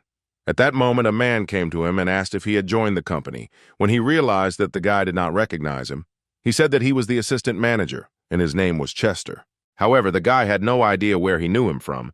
As it turned out, this intern was a third-generation employee of the Elsung Group company, Tony. He got a position in the company thanks to the vice president, his father, and at the moment he occupied the last place in the top. Chester said he once saw him at Jick's University at a class reunion. However, Tony did not want to listen to him. He asked him not to pretend that they knew each other and not to talk nonsense. He said that the others were not allowed to know that he was here. Chester honestly said that he understood everything, adding that he never thought that he would meet Tony here like this. Then Tony asked him to stop sucking up and asked what he could teach him. Chester said he had a couple of exam questions left over from previous years, but Tony was more concerned with where he could have fun. When he realized that Chester didn't know the answer to this question, he said that he was no use. He then sent the man to buy him something fizzy. As Chester left, Tony cursed under his breath, not understanding why he had to put up with this. He wouldn't even get the director's job. He understood that his grandfather was going to pass his position to his father, and his father was too greedy. Then he suddenly thought about the fact that Chester could be one of his father's men. Meanwhile, Chester walked over to the board where the test results were posted and saw that Tony's name was at the top. He was happy for the young gentleman and thought that the vice president would be happy to hear that he had once again taken first place in the top. Soon, one of the employees went to the vice president to report that Tony had not taken the top spot in the first and second weeks. He said that it was a good idea to give him some of the exam questions in advance, to which the man replied that his only son had given him so many problems, but now he seemed to have settled down. Then the man asked him how the director was feeling. The man replied that unfortunately he was in good health. The doctor said that the old man would live at least another 10 years. The man was extremely annoyed that he was holding on for so long. The man then said that doctors always say something like that, but perhaps the director is hiding his true state of health. The man said that he had to collect as many shares as possible and gain control of the company. He said that they are buying them little by little using close partners, but it will take some time. Meanwhile, preparations were in full swing at the training center. The trainees brought flags of different colors to their headman. Samantha asked each of the interns to take 2 flags and check their order against the drawing. Tony said that in that case, the flags should be taken in the required order. Then Samantha suggested that they first watch the video from last year and use it as a guide for their training, and they should also try adding some new color. Tony suggested moving forward as they had planned, confident that they could handle it. The interns shared his sentiments, saying that together they could do it. Thus, preparations for the games began. Samantha and Tony showed the interns how they would perform. Before the start of practice, Tony, as the team leader, distributed his points among his teammates. The other interns were glad that they weren't in their leader's position. Everyone else would practice tomorrow, but now they needed to sort out the flags. Soon, Tony addressed them over the loudspeaker, asking them once again to make sure that everyone took 2 flags. All of Tony's comrades expressed their gratitude to him, probably in large part because of the sharing of points. The practice went smoothly, but that didn't mean they didn't have any problems at all. One of the interns approached Tony, asking him to take this task seriously, but the guy was confused as to who he was to tell him what to do. The intern didn't know what to do because this situation was not an easy one, so he decided to simply call the headman. He said that his namesake was doing nothing and was just playing on his phone. Then Tony said that he would definitely talk to him. He headed straight to the corner of the room where his namesake was sitting. He said that he was seeing him there for the first time and asked if his name was Tony too. He said he wanted to ask about what he was not happy with here because then he could help him. Then Tony simply asked to be left alone, and the headman said that in that case he would just be better off kicking him off the team. Tony was surprised by this answer. Then the elder said that he would carry him out and say that he was wounded. They had too many people on their team anyway. Tony was pleased with this decision, asking if he would take responsibility for the consequences himself. A few days later, mass games began. As expected, Samantha and Tony were the leaders. Almost all the trainees took part in the mass games. Tony then announced that the training center was launching its 68th mass games. He raised his hand up, shouting the team's battle cry. All this was closely watched by company executives and journalists. One of the managers approached the director. He said the atmosphere at the training center was surprisingly pleasant. He added that there is great energy coming from these two commanders. They seemed worth paying attention to. Then Philip said that apparently, Tony and Samantha will not leave others a chance to be in first and second place in the final selection. The manager was extremely surprised when he heard Tony's name. Meanwhile, new test results were posted on the board. Tony, the grandson of the manager, found that his name was in the second to last place. He did not understand why the same thing was happening for the third week. He could not believe that everyone else was doing nothing but studying. However, he understood that his father could not know about this. At that moment, his phone rang. It turned out that he received a message that his card limit had increased. He didn't understand why this happened and assumed that his father was in a good mood. Meanwhile, a meeting of the company's management was taking place, at which it was decided to watch a video of the mass games of new employees, initiated by the founder of the company, Elsung Group. One of the men approached the director, Christopher, and told him that Tony had won first place in the top of the training center. He said he had a good chance of winning, with second place trailing him by as much as 18 points. Christopher was very surprised that his grandson finally got the first place. He thought that he must have pulled some kind of trick. Then another man approached the director, saying that he had been at these mass games. He said that he saw Tony for the first time, and he seemed to him to be a noble young man. He was impressed because the guy sang well and successfully led the process of mass games. Christopher couldn't believe what the men were saying. The CEO is not one to throw compliments around lightly, so Christopher decided to see his grandson's success for himself by watching the video. He didn't understand when Tony had become a commander, but he thought that he had finally decided to settle down. Soon the lights in the hall were turned off so that everyone could see the video recording. An image appeared on the screen showing the start of the mass games. On stage were Samantha and Tony, who were the game directors. Soon a close-up of Tony's face was shown on the screen. Then the CEO turned to the manager, saying that his grandson had a well-trained voice. However, Tony's father, Matthew, realized that this guy was not his son. Christopher wasn't very surprised because he knew Tony would never get his head together. A person can't change that quickly. However, he was still curious about something. He wanted to know who this young man was who was the namesake of his grandson. Then he remembered that he had met the guy in the bathhouse just recently. He wished him luck in his endeavors.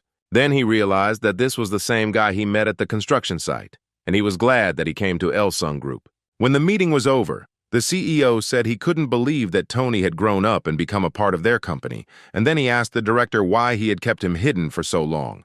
However, to his surprise, Christopher replied that it was not his grandson. He said that he knows the first place winner personally. He then asked his son when the training center program would end. Matthew replied that it would end next week. Then Christopher decided that maybe he should take a look. When Matthew was alone, he decided to call his son. He was extremely annoyed by everything that was happening. He asked his assistant to bring Tony to him right now. However, Tony was in one of the expensive bars at that moment. The bartender said that he ordered a statement for 2,470,000 won. Then Tony said that he was treating everyone today. His friends were happy that his card was finally unfrozen. He told the bartender that he would pay the entire amount at once. However, when he applied his card, something went wrong. The bartender asked him if he had another card, since the system was telling him that this card was blocked. Tony said that was impossible because it was his father's card, and then handed him another card. However, the ATM again refused to accept the card. The bartender reported that the card had been declared lost. Tony didn't understand what had happened to his father since he had just recently raised his limit. Then the bartender asked if he had another card. When he realized the guy didn't have any working cards or cash, he said he would call the police if that happened. Soon the excursion money arrived, and all the interns went to the mountains. The guide asked to notify in advance if someone would be unable to participate in the hike due to health reasons. Tony was sitting with Marvin. The leader asked him how he felt at the end of the training period, to which the hero replied that he was very satisfied. Marvin said that it looked like he would hold on to first place until the very end, which was impressive, but the hero said there was still one more step left. Meanwhile, Samantha stared blankly out the window. The rest of the interns were chatting happily among themselves. By evening, the bus arrived at the right place. Tony informed his team that it was dangerous to walk at night, so the interns had to always stay in pairs. Soon all the interns went to the mountains. The hero turned around to look at his team again. All the interns obediently followed him and Marvin. So the boys climbed the mountains for some time. At some point, Tony felt a sharp surge of fatigue. Then he suddenly stopped. Unable to breathe, Marvin immediately took him by the shoulders, asking what happened to him. Then Tony suddenly said that his back hurt a lot. The next moment, he screamed in pain, unable to bear the sensation. They were forced to stop, and then Tony told Marvin his story. The man asked how long he had been living with all this, and if he had any painkillers. He asked Tony to tell him the next time that his back was inflamed right away, because you can't go on a hike under the influence of pills. But the hero replied that refusing to take part in a hike due to health reasons was tantamount to disqualification. He had no choice. He turned to Marvin, asking him to turn a blind eye to the situation if possible. The manager then asked if he could continue, to which Tony replied that he would have to. He said he would reach the top again. However, he asked Marvin once again to do him a favor and pretend that he had never seen it. Then the manager asked him why he had agreed to go such distances in the first place. Tony thought to himself that if he gave up now, he might not have started at all. After some time, he realized that his back was starting to hurt again, apparently because the analgesics were gradually wearing off. However, he couldn't give up now. He had to endure until the end, even if it was too painful for him. Thus, he was able to reach the top of the mountain with Marvin and took a memorable photo there. Soon, all the trainees returned back to the training center. As the training drew to a close, Marvin took to the stage to award those who had achieved amazing results. He asked some people to come on stage, among them was Samantha. Tony also rose from his seat. So Tony, Samantha, that guy Oliver who had been watching the couple a few days ago, Josh, and another intern from Tony's team came out on stage. Marvin said that on some special occasion the director would personally present an award to each of them. He then asked everyone to welcome Director Christopher. When Tony turned to look at the man, his face contorted in surprise. He heard that the director rarely appears in the media. Christopher walked onto the stage and waved to everyone present. Then it suddenly dawned on Tony. He remembered the day he had taken a sauna with some old man. And now he realized that this old man was Director Christopher himself. Tony looked at the man in surprise, not knowing how to act. Samantha looked at Christopher with respect. She thought to herself that she had returned here after 10 years, being indebted to him. Marvin said employee Tony received an award for his persistence in maintaining his top spot during the center's new employee training program. Then Christopher asked him how he felt. Tony timidly replied that he was in shock and could hardly believe what was happening. Then the director handed him a certificate, congratulating him on the great work he had done, and asked him not to stop there and to continue to conquer amazing heights. Tony accepted the certificate, still not believing that he was actually here on this stage. Christopher then turned to Samantha and said that she was not so lucky. She would have been first if her activity had been counted by last year's standards. However, he asked her not to lose her desire to do better because their company needed more talents like her. The girl thought to herself that everything happened only because of Christopher's support. Thanks to him, her heart disease was cured. She thanked the director and accepted the certificate. This concluded the training center's program for new employees. The interns went to their rooms to pack their things. Now all that was left for Tony to do was wait for the results to find out which department they would be transferred to in priority according to their first, second, and third choice. Now he had 5 days left to rest. During this time, all interns will receive information on their assignment to departments. Tony knew that he only had one thing left to do, and that was to use the reward he had received for the hidden quest. Soon, the hero arrived at the hospital where his mother was lying. He knew he had to hurry. He wondered if this elixir could cure his mother. However, he was also concerned about what to do with his back. However, this was not so important, because if his mother was healthy, then worries about his back would disappear on their own. Soon, the guy stopped in front of the door of the oncology department. He took the elixir out of his pocket. As it turned out, a few days earlier, Hannah's doctor had told Hank that the breast cancer had spread to her lymph nodes, lungs, and liver, and that further treatment was no longer possible at their hospital. Hank immediately shouted, asking what they meant, since this was the best hospital in Korea. The doctor asked him to calm down because the man was also a doctor, and who else but him should know what was happening to the woman. Then Hank was asked if there really was no way out. The doctor said that the best option would be to spend the last moments of her life next to her, and this is what the patient herself wants. After that, Hank went to Hannah's room. The woman asked him not to worry. She said that her sister would pick her up in 3 hours, and he needed to go home. However, Hank insisted. He said that he would pick her up himself and take care of her. He packed her things into a suitcase, sat her down in a stroller, and said that they would go home. At that moment, Hannah's son entered the room. Hank was upset to see Tony there because he knew he would have to tell him bad news. Hannah was also surprised to see her son here. The hero did not understand why his mother was suddenly being discharged. He then knelt down in front of her, and Hannah told him that she wanted to go home, but Tony asked her why she was in a wheelchair since her treatment was not finished yet. Hannah smiled weakly, saying that she had some reasons for it. However, Tony did not want to listen to all this. He said that he would definitely be able to fix everything. Then Hannah hugged him tightly and held him close. She started crying, saying that she was very sorry. When evening came, Hank called a taxi to go with Hannah alone. The woman asked why he asked to go separately, to which the man replied that he wanted to discuss something with her alone. Then he turned away from her, not knowing where to start, but deciding to tell it like it is. He proposed to Hannah. The woman was shocked by this proposal. She asked what he was talking about because he needed to live his own life. Hank said that this is his life and he regrets letting Hannah go to her husband a long time ago. They could have lived happily together if this hadn't happened. He said he believed that her husband would support them from heaven, and he would take responsibility for Hannah's life and be there until one of them died. Hannah began to cry, saying that she would only be a burden in his life, but Hank said that he didn't want to have any more regrets. Soon evening came and Tony arrived at his mother's apartment. He lifted his suitcase upstairs. However, when he opened the door of the room, he realized that no one was home. At that moment, Hank came out of Hannah's room and said that she fell asleep after taking painkillers. After this, the men went into the living room and an awkward pause hung between them. Hank said he had to go, but he would be back soon with his things as he planned to settle here for a while.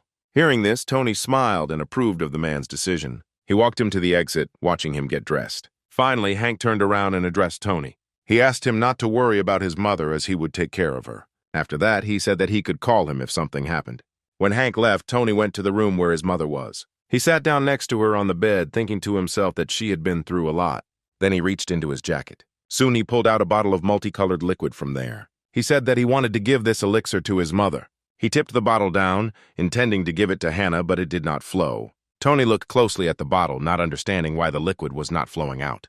The system then told him that the liquid would automatically flow when he brought it to the correct place of use, and then Tony again tilted the elixir towards his mother's lips and the liquid began to flow. As the liquid touched her lips, his mother's bed suddenly lit up with a bright light. He intended to give his mother the whole bottle, but when she drank half, the liquid stopped flowing again.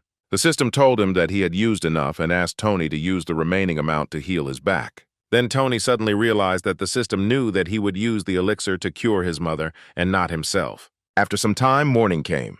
When Hannah woke up, she was surprised to find that her body was completely pain-free. She couldn't believe that this had happened to her. It was like some kind of miracle. Tony watched his mother with a smile. He then turned to the bottle, saying that he did not know who was behind all this, but he was immensely grateful to him. Soon after, Hank arrived at the apartment. He still did not fully believe that the woman would be able to go down the stairs on her own. He offered to carry her in his arms, but Hannah said that she was fine. She didn't understand how this was possible. At first, it seemed to her that she was completely asleep. Then Hank suggested going to the doctor and finding out what he would say, but for now it would be better for her not to strain herself. As it turned out, the study confirmed that all cancer cells had completely disappeared from Hannah's body, and the attending physician accepted the results, although he had a hard time believing what was happening.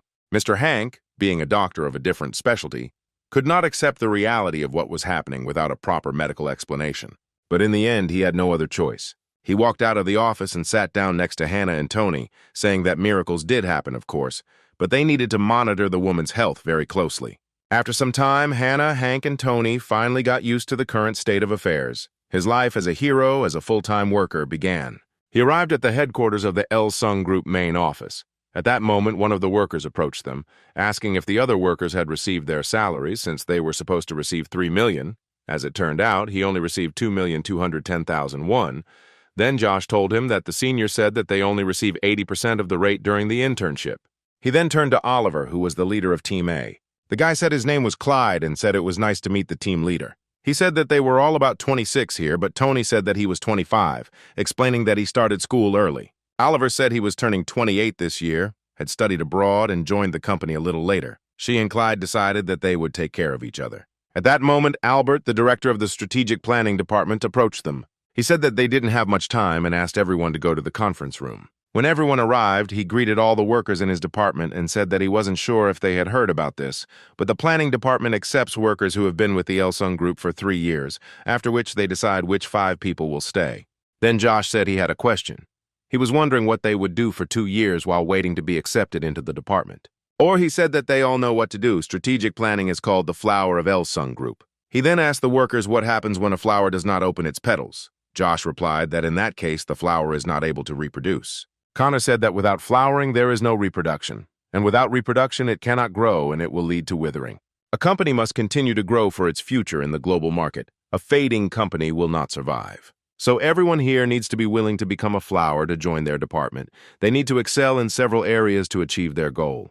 They cannot teach how to become a flower. Workers must achieve this on their own. Real growth comes only from personal experience. Then he took out small sheets of paper from his pen, rolled into tubes. He said that these were the departments that the workers would have to work in. They would have to choose one at a time in reverse order of the evaluation top. Tony couldn't believe that he was relying on chance. First up was Clyde. He said he was on the third life insurance sales team. Josh said he was given the electronics quality control department at Elsung Group. Oliver said he was in HR. Samantha said she was in the electronics and home appliances sales department of the company. Tony wanted to voice the department he was in, but Albert stopped him. He said that he didn't have to say it out loud. There was only one department left anyway. He then addressed the staff, saying that in 2 months he would receive a report on their work and their progress from the department heads, which they would rely on to judge their abilities. Then Clyde asked what would happen after those 2 months. Albert said they would be transferred to another department on the same basis as today. A few days later, Tony was sitting at the bus stop waiting for his bus. However, before he stopped, a black car suddenly stopped. Hank looked out from there and said he would give him a ride to the station or he would be late for his first day at work. He said he knew the address of Tony's office because he had it saved on his phone. He was lucky that he worked close to his company. He also asked the guy not to worry. He said that he used to live in that area and the guy can stay with them until he gets married. Tony said he wasn't worried. He was even grateful he had a place to stay in Seoul, and if it weren't for Hank, he would have had to travel all that way alone or find a studio. Then the doctor asked him how his back was. The hero hesitated a little, not knowing what to answer. The day he gave his mother half of the healing elixir flashed through his mind again. After that, the system asked him to use the remaining remedy to cure his back. Tony obediently drank the rest of the elixir. Immediately after that, he felt that there was no more pain in his back. At that moment, he heard his mother's voice from behind the door. When he realized that his mother wanted to see him right now and tell him that she was feeling fine, the system immediately told Tony that he needed to hurry and hide the elixir. A few seconds later, the woman opened the door and asked what her son was doing there. Now Hank said that if Tony needed painkillers, he could ask him for them, he might feel better, but it was only a matter of time. He said he wouldn't tell his mother about it, but the operation shouldn't be delayed. Then Tony said with a smile that he would come to him soon so that he could examine his back. Hank smiled and looked warmly at the guy. Meanwhile, the story moves to a branch of the life insurance sales department. Marvin walked back and forth around the department, not knowing what to do. Then he suddenly saw that a new announcement had been posted on the stand, and he immediately went there. He was very pleased to see Tony's name on the list of new employees in the department. At that moment, the branch manager approached him, and Marvin immediately addressed him. He said that they had a new employee coming today, and he was bringing him up to speed, but the manager said that he had heard that he had lost a lot of money because he had been forced to become a manager. Marvin said that in return they got a capable worker, since Tony was a very smart guy, and he wanted to show him around and teach him a thing or two. The manager said that if he was so eager to help him, then he would help him. He said that the new worker was now at the coffee shop on the first floor. Apparently he forgot his pass, so he asked Marvin to go down there and bring the worker to them. Marvin replied that it was very unlike Tony. When he went down, he saw a completely unfamiliar person. Tony, the vice president's son, informed him that he was now a new employee of the company. He sipped his coffee serenely and didn't even get up to greet Team B's leader, whom he remembered from the training center. Meanwhile, the story moves to the head office of the Elsung Group. Tony arrived at his place of work, as it turned out. Oliver worked there too. The men realized that they had apparently been assigned to the same department. He asked, not jokingly, whether the HR department really doesn't suspect that they are here through the strategic planning department. Oliver laughed and said that apparently they didn't know. Soon the men reached the office they needed. There was a girl sitting inside, and they immediately greeted her. The girl realized that these were new employees and asked them to wait a couple of minutes on the sofa. Oliver and Tony went to the couch, waiting for the girl to come to them. She soon came to them, saying that she was sure that they recognized her because they had met during personality assessment tests. Tony immediately noticed that she had turned her badge, which had her name written on it, away from them. Then Tony suddenly remembered the day he took the test. The girl introduced herself as Kimberly, saying that she joined the company in 2017 and was looking forward to working productively together. Then he told her that he remembered her and how she joined the company. The girl said that he had a very good memory, because he even remembered her name. He didn't say that the result of their personality test was really amazing. He was very surprised when he saw it, that's why he remembered it. Then another man entered the office and asked how Kimberly was doing. The girl said that the new employees remembered her name. Apparently, they did well on the personality assessment tests. Then the man, whose badge was also hidden in his pocket, asked Oliver if he remembered his name. The guy was confused. He didn't understand how this man knew his name, and moreover, he didn't understand how he should remember his name. He decided that he needed to guess his name to earn their favor. He then assumed that the man's name was Marvin. Hearing this, the man was extremely annoyed. Then Oliver decided to admit that he didn't remember his name. Kimberly said it was okay since it had been 2 months since they met. However, the man said that if he wanted to make a good impression, they should point their finger at the sky. He asked Oliver if he was going to guess the names of the clients he would be working with. He then turned to Tony, asking if he remembered his name. The hero said that he is the assistant manager Connor, who became a member of the corporation in 2014. Then Connor shook his hand, praising him for his good memory. He said that Kimberly was bringing them up to speed and that they should be tasked with sorting resumes first, but she said that they would be joining the strategic planning department later and doubted that they could be trusted with information and personal data. Connor said that as soon as he came here, they pushed him everywhere without caring about personal data, so they need to be allowed to integrate into the work process. They will leave their department so quickly. They are not their people anyway. Tony was surprised that they knew they were applying to the planning department. Then Kimberly laughed, saying that perhaps they would change their minds and stay here as she had done before, because they needed workers too. Then Connor said that it didn't matter to him, since it wasn't his decision anyway, and left the office. Kimberly explained to the guys that, to tell the truth, she too had been looking at it with admiration. She does strategic planning and dreamed of working there, but after trying many other jobs, she suddenly realized that HR was the best option for her and decided to stay there. Tony realized that this meant that Kimberly had once been a top trainee too. The girl asked him if he knew what the job of a human resources manager was. Tony said that as far as he knows, the work in the department includes periodic training. In the process, they are connected with the recruitment of personnel, for example, state or special significance. The employees of the department are also responsible for the reassignment of employees. Kimberly smiled and said that it looked like he was preparing for the meeting. She said that they were responsible for everything that could be related to personnel and its management. Their main task was to collect data on employees and structure it into a database. She then asked the guys if they were familiar with their company's office programs, to which the men responded in the affirmative. She said they currently have about 3,000 applications for special duty workers, so she asked them to sort them by criteria, location abroad, 3 years of experience, and what department they are from. The men will be working on this together, so they should divide the duties. Tony and Oliver immediately agreed. Oliver said there were only 3,000 applications, so they had to split them in half. He asked Tony to do the first 1,500, and he would take care of the second half of the documents. Tony asked him if he really thought there was any way they could get it done faster. Oliver asked him if he didn't agree with him. Kimberly then asked them to hurry up and start working, as she had to hand it in by the evening. Oliver immediately got ready and said that he would start work right away. So they worked for 3 hours. Tony was almost finished. All he had to do was transfer the information from the documents into the table. It wouldn't take much time. However, Oliver was not doing so well. He was very exhausted by this work, and he was not sure that he would finish by the evening. Then Tony stood up from his seat and walked up to Oliver, asking if he was finished. The man looked surprised, asking if he had already sorted his part.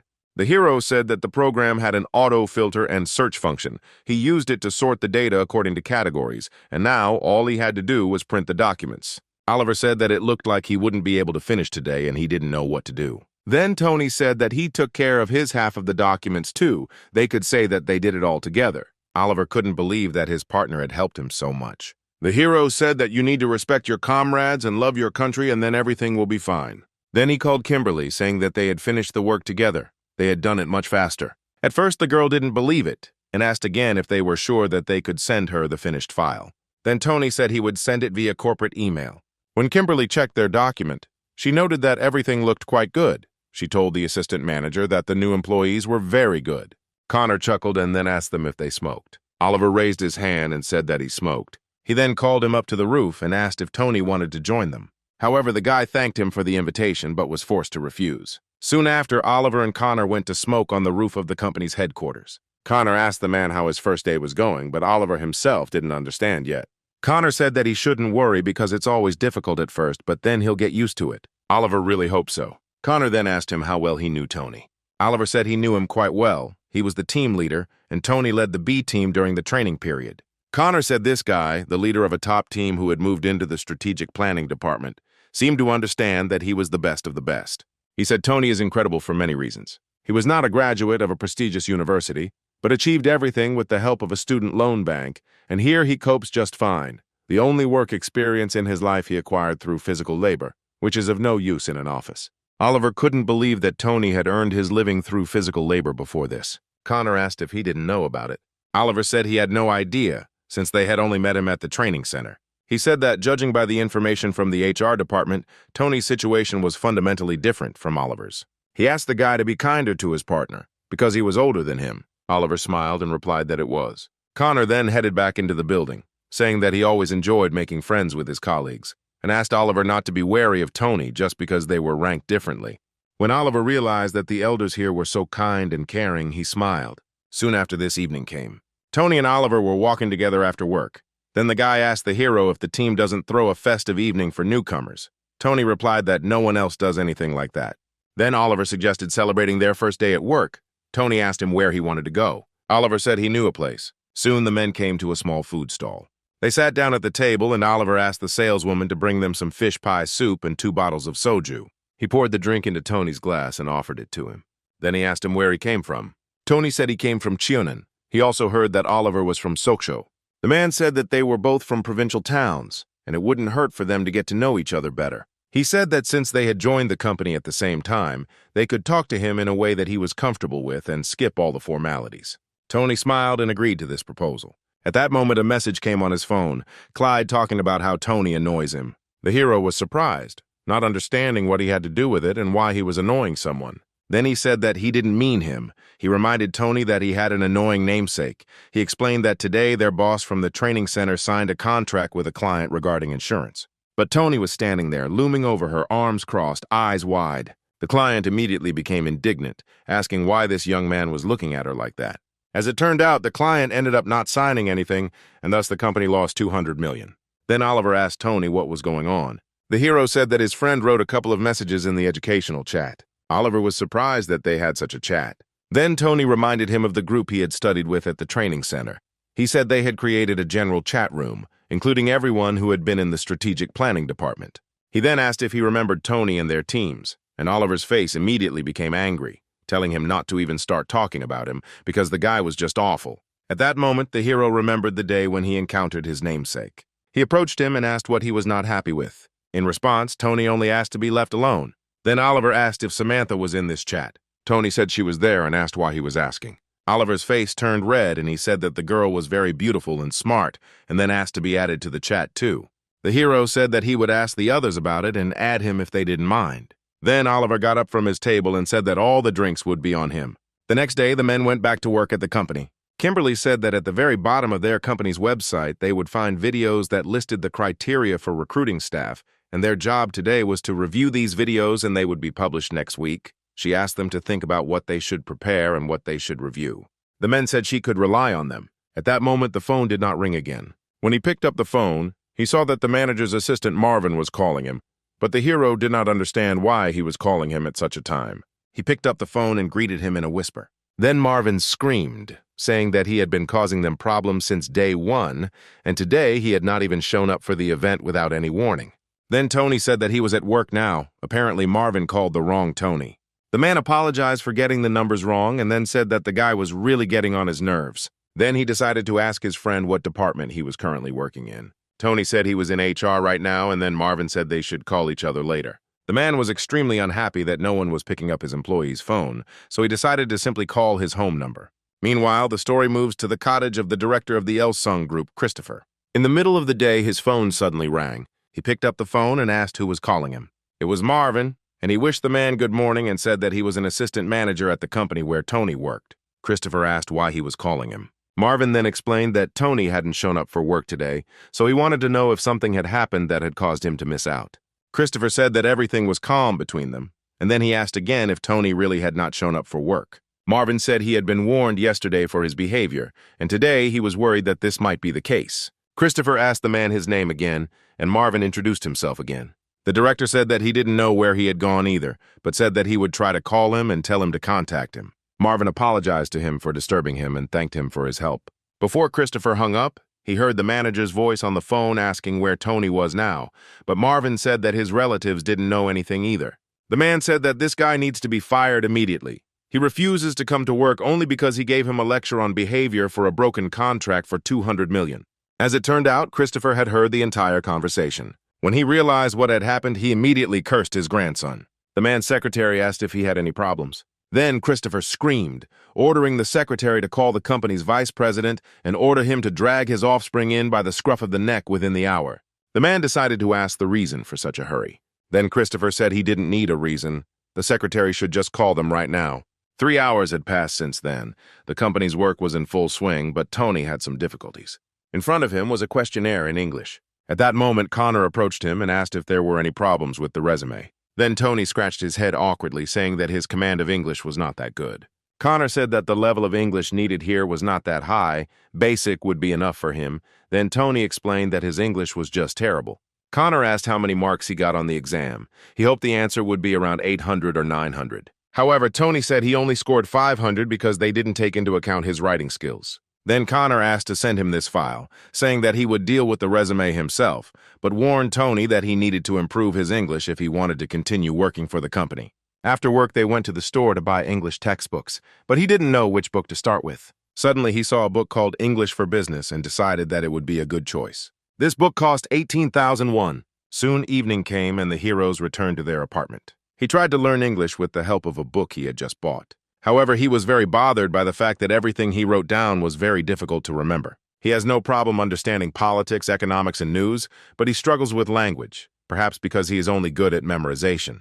Then the system offered him to use the exclusive goods store. Among them were a package for beginners in learning Arabic, Portuguese, Korean mastery, and perfumery. The system also said that there were 7 days left until the store update, so Tony thought that maybe the English skill would appear here later, but he didn't understand how he could collect enough points. The system offered him to use the available mini-quests, but the hero was very tired and decided to think about it after a sound sleep. The next day, he came to the company's head office again. Kimberly's work was in full swing. Then Tony blinked, deciding to activate his skill. He had to look at a person or object for more than 10 seconds, and then the mini-quest he needed would appear. At that moment, a system appeared above Kimberly's head. It reported that the employee's computer had been periodically displaying a blue screen lately, so Tony needed to ask permission and fix her software. Then the hero turned to the girl, saying that he heard that her computer had been freezing up frequently for the last couple of days. The girl asked why he suddenly started talking about this. Tony didn't say that he assumed it was because of the updates, so he asked her to let him take a look at her computer since his computer had been acting the same way before. The girl allowed him, since she would have to leave for the morning report anyway. Tony said she could rely on him. He soon began upgrading her computer, which was almost complete. He then went to Connor, saying that he heard that he had decided to quit smoking, so he brought him some candy to help him cope. The man asked him how he knew that he was quitting since he had only decided to do it today. The hero grinned, saying that the bird whispered to him, and then wished the manager good luck. Connor thanked him for the candy and words of encouragement. After that, the system informed him that the mini-quest had been completed. Now Tony had 4 points. Then the guy asked if there were any additional quests. He turned his head to the side, hoping to see the system window there. Then he turned his head the other way. However, when he realized that there were no more quests left, he became quite upset. At that moment, a man entered the office. It was the general manager of the HR department, Jordan. He asked if anything big had happened while he was away. Connor said they were stable, and then they asked how his vacation was. However, Jordan noticed the newcomers and asked who these guys were. Tony immediately walked up to him and greeted the man, saying that he was a new employee and would try to do his best. After that, Oliver greeted him. Jordan was surprised because he initially applied to the strategic planning department, and this upset him a little since none of the new employees went specifically to the HR department. Then Connor said that they didn't hire anyone on purpose so that they could pick someone from the strategic planning applicants. Jordan said that if you think about it, they never had new employees coming out of training camp. It felt like just yesterday that Connor and Kimberly had made the decision to stay in their department. Even though they had applied for planning, time had flown by so quickly. After finishing their time in HR under the planning department program, if the men find that they like it better here, they should let Jordan know, because HR may be better than planning. Oliver couldn't believe his ears. Could he really stay here instead of going into strategic planning? Jordan added that this is not a place where they can stay just by wishing for it. Everything will depend on their work results. Meanwhile, the story moves again to the house of Director Christopher. Even from the street, his cry could be heard that he asked the men to come to him half an hour ago. He asked Tony why it took him so long to get there and why he didn't show up for work. The guy said he was late at a friend's birthday party and asked his grandfather for forgiveness. Christopher asked if he really called that an excuse. Then Tony bowed again, asking his grandfather for forgiveness. Then Christopher picked up his phone and started calling someone. As it turned out, he called the HR department. Tony picked up the phone and asked how he could help. Christopher introduced himself by saying that he was the chairman. At first, Tony couldn't believe that the chairman of the Elsung Group was actually calling him. Kimberly and Jordan were also very surprised. Christopher then asked to transfer Tony to the company's construction department. Then the hero said that he was currently in the HR department and asked whether the chairman really wanted to transfer him to another department. Christopher then clarified that he meant his grandson and asked again to transfer him to construction work. The hero said he would definitely do so, and before he could ask if the chairman needed anything else, the man hung up. Jordan asked him if the chairman had really called him. The hero said the chairman wanted him to transfer Tony from life insurance to the construction department. Jordan asked him why it happened so suddenly and why he called him personally. Kimberly said that Tony is the chairman's grandson. Jordan couldn't believe his ears. He didn't fully believe that they were talking about the codename SSS. Then they finally realized that the guy from the training center was the director's grandson. Meanwhile, Tony fell to his knees, begging his grandfather to forgive him. Christopher said there was no need to apologize to him. He would transfer his grandson to a foreign branch anyway. He would work on a construction site in the Middle East for a year. Maybe the desert heat would help him come to his senses. Tony couldn't believe that his grandfather was actually taking him to the desert. Then he said that he would definitely improve and would not make such a mistake again. They just needed to forget about everything this time. He fell at his grandfather's feet, begging him to leave him there. He said that he didn't like the sand at all. Then Christopher kicked him, calling him a pathetic fool. The blow was strong enough to send Tony flying to the floor. At that moment, the secretary came up to him and helped him up. Christopher said that he didn't help him because his grandson didn't deserve help. The secretary had no choice but to make amends. Then he left the room with Christopher. He asked the man to inform the managers that they were working without lunch breaks due to the delay. Tony was left sitting alone in the room. When everyone left, he suddenly began to cry. Soon the next day arrived and the heroes went to work again in the HR team. He said they had received annual leave application forms this month and asked Kimberly to let him distribute them as he had nothing better to do. The girl said that if he wanted to do it, she would be only glad. Thus the hero set to work. The girl noted to herself that Tony is a person who seeks and completes tasks independently. Then she noticed that Oliver had gone out for a smoke break again. Apparently, he was doing this often. At this point, Tony noticed a mistake in the documents. He called someone and said that there was a mistake in the form, so he wanted to ask permission to correct it. His interlocutor thanked the young man for his attentiveness. At that moment, a man in a suit and glasses entered the office. Tony immediately stood up from his seat, greeting the man and asking how he could help him. The man said he was Donald from the university's career support team. He had come to discuss business cooperation and asked where he could find Connor's manager. Tony said that he had gone out for a while but would be back soon, and suggested that the man wait for him on the sofa for a while. Donald sat down on the sofa and began to read something on his phone. Kimberly was worried that the manager was not returning and was keeping the customer waiting. Tony noticed this too, so he made Donald a cup of coffee and said that they had notified the manager and he would be there in 10 minutes. Donald thanked him for his vigilance and for the coffee. Kimberly let out a sigh, glad that Tony was there, otherwise she would have had to do all the work. Oliver entered the room shortly after. He sprayed his clothes, hoping that would get rid of the smell of tobacco, and Kimberly noted to herself that he didn't put much effort into his work. Connor entered the room shortly after him and greeted Donald, saying that he shouldn't have come in person, but thanked him for coming all the way.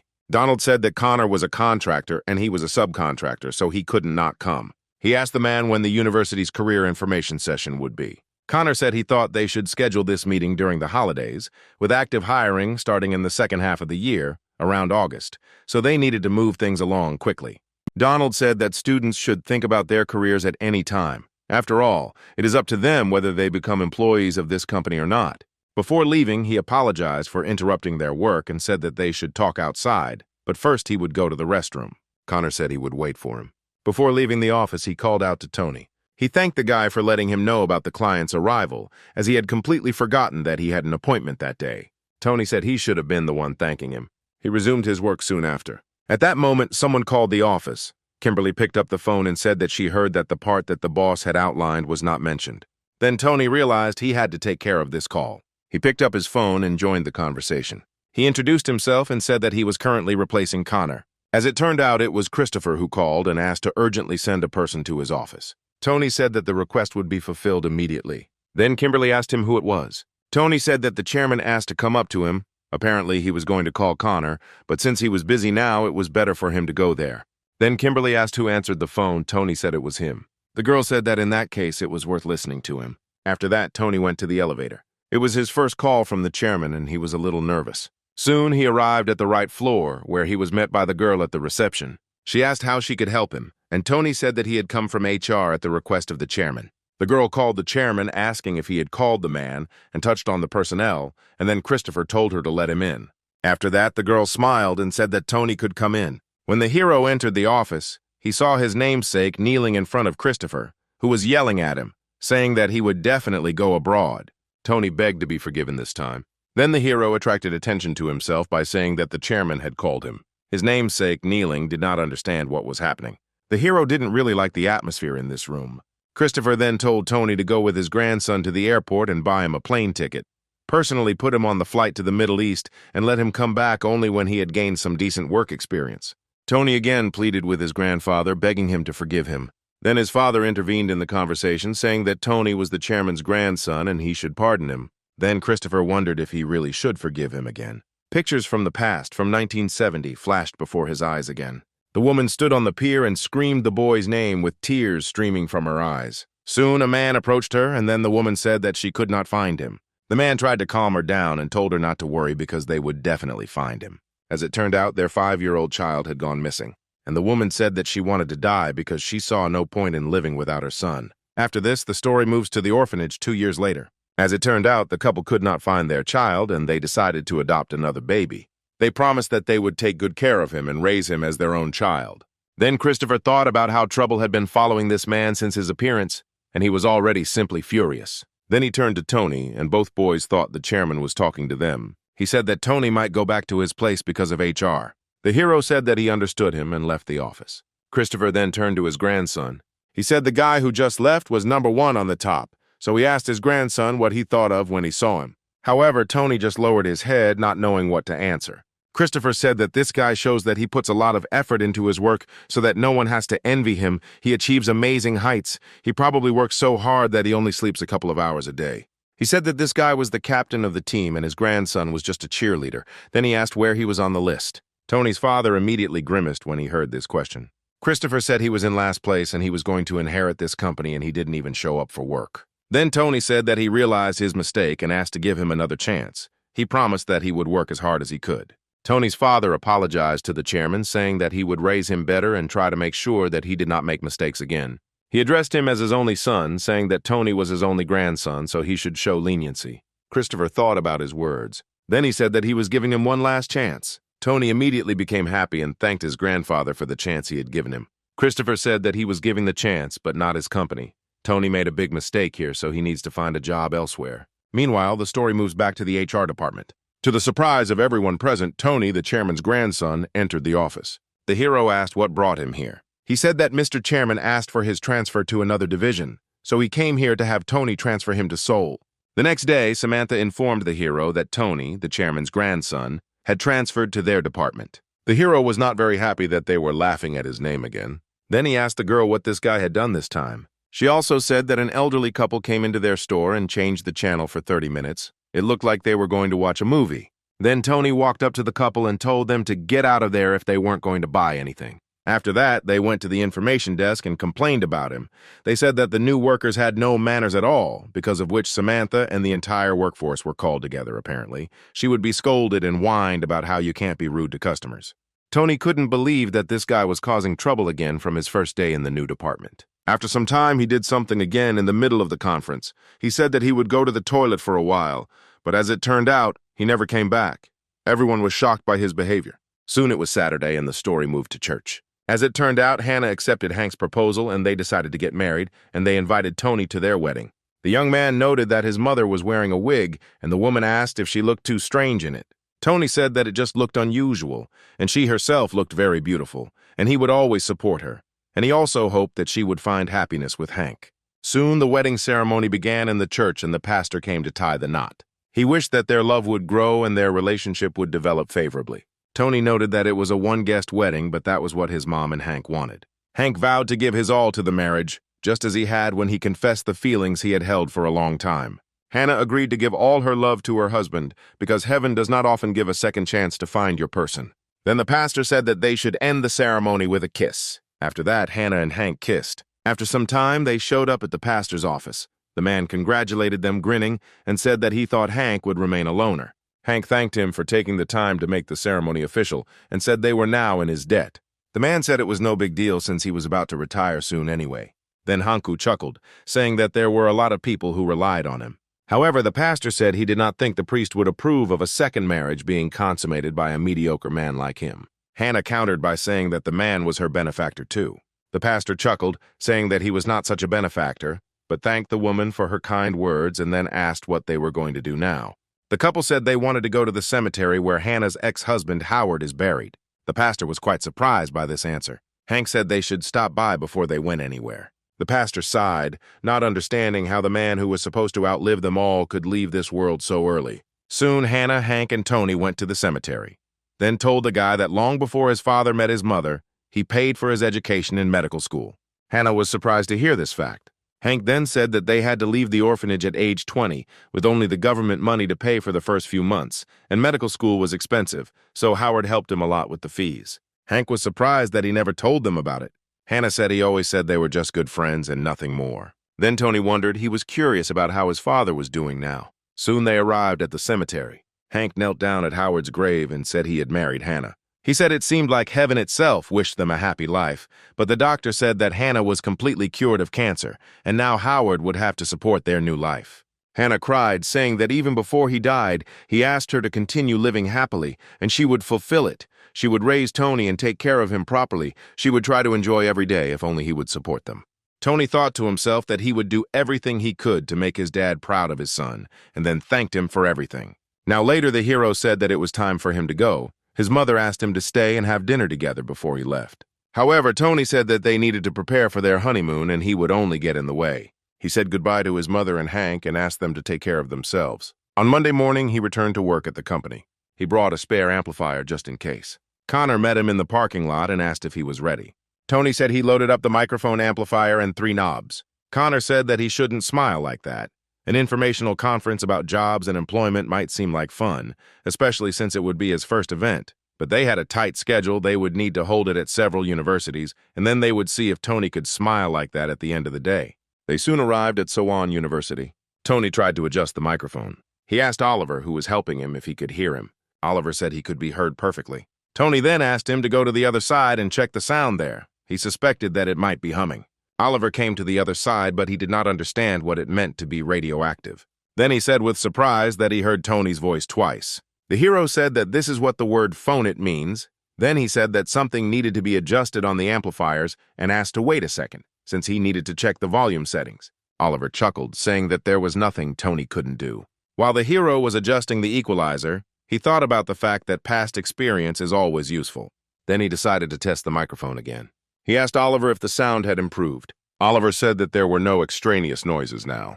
Then the hero said that in that case he could go down. At that moment, Connor entered the room and asked if everything was ready. Tony said they had set up everything from the computer, video files, sound systems, microphones, and entry and exit arrangements so the conference could begin.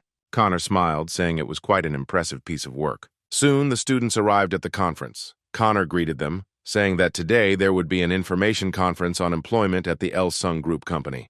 He said that this was their second visit to their university. The last one was a year ago, and he had already seen familiar faces here. Kimberly asked those who were here last year to raise their hands. One of those who raised their hands was a student wearing glasses and a green t-shirt. Then the girl said that she remembered him and asked if he would like to apply to the company in the first half of the year. The guy didn't say that he applied but didn't pass the background check this year during the recruitment period. He wants to apply again. The girl said that the documents can be difficult the first time, but she wished him luck next time. Then Connor said that if they didn't pass the paperwork stage, then someone must have beaten them in additional skills points. Starting this year, the English test task will not be mandatory. These results will be taken as additional skills, and bonus points will be given for the test, so that everything is fair. Work experience, even if it is not related to their field, will also be an advantage. Therefore, it is important to track some points that will help with the collection of a sufficient number of analogs. Then the guy realized that he hadn't passed for this very reason. He needed to use at least some additional achievements. Oliver said that the seniors are quite experienced and they work really well as a team. When the conference was over, Connor said it was time for them to pack up their equipment and head back to the company. After that, the 4 of them went back to the office. Said that the manager wanted to entrust the conference to the newcomers this week. Kimberly was surprised. She thought it was too early for them to be given such a job. Connor said it looked like the manager wanted to test them in the conference room before moving forward, and the results would likely impact the assessment that would go to the strategic planning department. Then Tony said he would prepare everything for tomorrow, and Oliver said he would do the same. However, he was surprised that this test came upon them so suddenly. The next day, Tony went to the HR conference room. Jordan asked who wanted to go first. Then Connor said that Tony was younger than Oliver, so they should start with the younger ones. The hero was surprised. No matter how you look at it, being the first to speak doesn't give him any advantages. Then Oliver raised his hand, saying that he would like to begin. Tony was surprised by his initiative. At first, he thought he had misheard. As it turned out, Connor had said shortly before that he would make Tony speak first so that Oliver could prepare better. He said that in that case, the second one would have an advantage. He couldn't miss a person who took out a loan for education, because there are places where some people are simply not destined to be. Oliver remained silent. He did not know what to answer. As it turned out, Tony was eavesdropping on their conversation. Then Jordan said that they had an established order and that the older ones had to give way, so Oliver would speak now. Oliver said that in the second half of the year, 300 people will be hired to pass the document check first of all, of course. You need to prepare a resume, then additional points come. Kimberly noted that his presentation had a good start and that his breathing was stable. However, the presentation was a bit boring. Nothing caught his attention and his voice sounded quite monotonous. Apparently, Jordan noticed it too. He stopped Oliver saying that was enough and then said that it was Tony's turn now. The heroes stood up from their seats and introduced themselves. He said that before they got down to the main thing, he would like to pretend that those present in the office were students from the university they would visit next time. Jordan noted to himself that he had gotten off to a pretty good start. Tony then turned to the chart, saying that there was a reason their company was at the top of the rankings. He said that no other company can compare to their performance because they are, without exaggeration, the best in Korea. He then asked them to raise their hands if they were really interested in applying for a job at Elsung Group.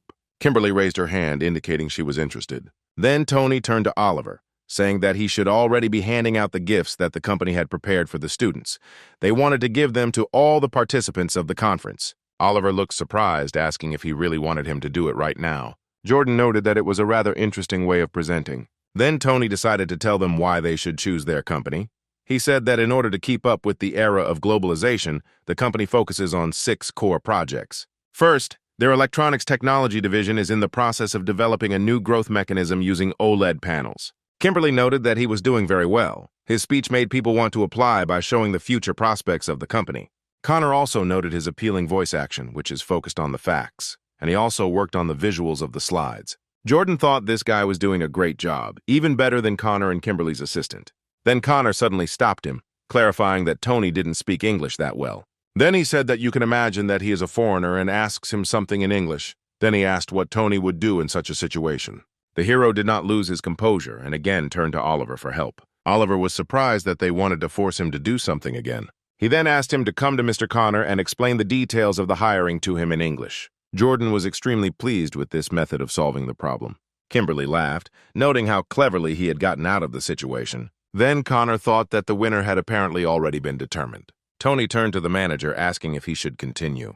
Then Jordan said that was enough for today and thanked the guy for a great job. Soon, the university held another information conference on employment at the Elsung Group company. This time, Tony spoke and asked the students to take seats closer to him as the conference would start in 5 minutes. Connor noted that there were a lot of people gathered today.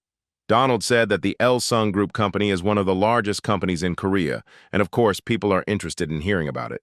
When the conference started, Tony introduced himself by saying that he worked in the HR department and would be the moderator of the conference today. Donald was pleasantly surprised that this guy was in charge of the conference today. Then Connor explained that this was a new employee in their company. Donald said he seemed like a professional, so he wasn't surprised he was so kind and respectful that day. Connor said that this was not entirely true, since Tony did not graduate from a prestigious university and his knowledge of English was rather poor. He assumed that working in the company was not for him. However, Donald disagreed with him. He said that now the prestige of the university is not valued as highly as it was before. Rather, competent people are seen by how they are respected and recognized at such an age. Then Tony decided to start the conference by asking the students if anyone knew the 3 qualities the company was looking for in new employees. However, the students did not know the answer to this question. Tony then said that these qualities are enthusiasm, ethics, and innovative thinking. Their company is looking for people who will come to work with a sparkle in their eyes. They are looking for those who are not limited by the beliefs of the past, but can move the company into an innovative future. However, in the process of working with everything, you should not give up your values and principles, since these qualities are applicable to everyone present. Then one of the students raised his hand, intending to ask a question. Tony immediately gave him a chance to speak. The guy said he had heard that rural university graduates who applied to the company had failed the document check. He wanted to know if this was true, and if it wasn't, he wanted to know what the hiring conditions were. Tony didn't know how to answer this question since it was the first time he heard about it, and as for the hiring process for new employees, it is a blind check that does not take into account the focus of the university. He said that he studied through the academic credit banking system and was still hired.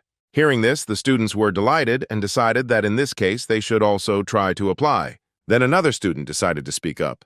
He said that he had been applying to the company for 3 years. Even though he had graduated, he still hadn't passed the paperwork check. He asked if they were really hiring blindly and how did they know they weren't lying. Oliver replied that this guy was communicating quite rudely. Then Tony said that it was true, and since this guy had been hanging around in the company for 3 years, it could be assumed that he was older than Tony himself. The hero said that at 20, he started working as a carpenter on a construction site. He said any work experience is important. It can be anything that shows the person has the qualities the company is looking for in employees. The student then said that he was preparing for employment, which is why he got a license. Tony said that in that case, he should spend his time usefully. The document check focuses on the life that candidates led before and which is described in the resume, and every second one has a license. Then the student asked what he should prepare in that case. Tony said that he needs to prepare a resume where he describes his lifestyle and the experiences he has gone through, as well as his personality, and the company will look at every detail of the resume. He said now is the time to ask yourself how you can show your strength to qualify. Then the student understood why he was rejected every time. He decided that he should review his resume and add a few points to it. Donald noted that the guy gave good advice because a resume is the first thing they look at during selection. Connor agreed with him, saying that it described the candidate's entire life. He remembered a situation that happened 4 months ago when he approached Kimberly and asked why she had put some of the questionnaires aside. The girl said that these forms contained information about Tony, codename SSS, which stands for the name of the vice president's son. Connor thought about the fact that this was probably why his resume was so interesting. It described how he got into the setup, worked there, described his values and beliefs. It all looked pretty decent. The girl said that on the other hand, the resume of that guy from abroad was just awful. There were monosyllabic sentences without any sincerity. Connor said it must be that SSS, he had a vision of the vice president raising his son in humble circumstances. Then he remembered the situation that happened 2 months ago. Connor asked the girl if the vice president's son wasn't in first place. Kimberly said it wasn't him. He was at the bottom of the list, and the one who wrote a good resume was at the top. Connor initially didn't believe that a guy with a credit-based education had made it to first place, but the girl suggested that he had a lot of work experience despite the fact that his education wasn't the best. Now Connor assumed that his opinion had changed to some extent. Donald asked him what he meant. Meanwhile, Tony continued the conference. He said that they accept people with experience, so it will be even easier to join the company. So they should not think of the newcomer program as the only option. He said there was little time left, so students needed to spend it usefully. One of the students said that he would think of it as his last chance and would consider other companies too. Tony chuckled and said that he shouldn't speak so openly about other companies, but he would pretend that he had never heard it. The guy awkwardly apologized for his words. Connor said that Tony was very competent and pleasant to talk to. Because of his education, he was biased towards him. Then Donald laughed, saying that he still had a lot to learn because education is far from being an indicator of the whole personality. Connor agreed with him, saying that after all, his life had just begun. After the conference, Oliver approached his partner asking how he was feeling because the guy turned out to be quite rude, but the hero said that he was fine, he was just tired. He said that he understood this guy. He said that he tried himself in the company for 3 whole years, and if Tony were in his place, his reaction to such words would be identical. Oliver said he wasn't that kind of guy, but Tony said he was actually desperate to get the job. He did physical labor, which was very difficult, plus his mother was sick. At that moment, Connor entered the room and asked if they were done with the conference. Then Tony said that that was all for today, and they should head to the next place. When everyone went outside, they said goodbye to Donald, and the man said that they should work in the same spirit since they did a great job. As they got into the car, Donald waved after them. He thought to himself that Connor was actually still a child. A few days later, Jordan was going through some paperwork. He consulted with the assistant manager about who should give the points to, Tony or Oliver. He couldn't decide because his opinion was quite relative. Connor said it was up to the manager. Then Jordan asked if he had recommended Oliver because he had studied abroad. Then Connor said that Tony should get a perfect score because he was better. Jordan said he was a very competent worker, but his education was not impressive. Then Connor said that they live in a time where it doesn't matter that much. He is smart and capable, and they should support him in this. Jordan agreed with him, saying that he thought exactly the same thing. 2 weeks have passed since then. One workday, Oliver approached Tony and asked what he was looking at. At this time, the hero was entering his data somewhere. He said he was going to check something. He was interested in the results of his English test. Oliver asked for age or number of points from last time. Tony said he scored 705 points. He studied the material for a whole month and was only able to score 180 extra points, and this result upset him very much. However, Oliver was shocked. He did not understand how a person could improve his results so much in just 1 month. At that moment, Connor entered the office. Noticing the strange expression on Tony's face, he asked what happened. Oliver then said that Tony had scored 705 in English and was unhappy that his score had gone up 180 points in a month. Connor chuckled, saying that it seemed like his limited knowledge of English wouldn't be a problem anymore. Tony said he was still not good enough, but he would try to work even harder. Then Connor approached him, asking him to stay with them in the HR department. However, he did not say that his goal was to join the strategic planning department. Connor said they were thinking about adding another person to their team, and the boss recommended him, and he agreed with him. Oliver was surprised to hear that there was a vacancy in the HR department, and he offered it to Tony. Connor said he can't say that HR is better than strategic planning, but they move up the career ladder faster than other departments, and they are sometimes called in for a meeting with the head of the company, which helps them keep track of their superiors' work. However, Tony apologized, saying that he wanted to prioritize the strategic planning department, even if it meant losing his position in HR. Connor said he was sorry to hear that, but he didn't want to pressure him into making that decision, and asked if he was sure he wouldn't regret it later.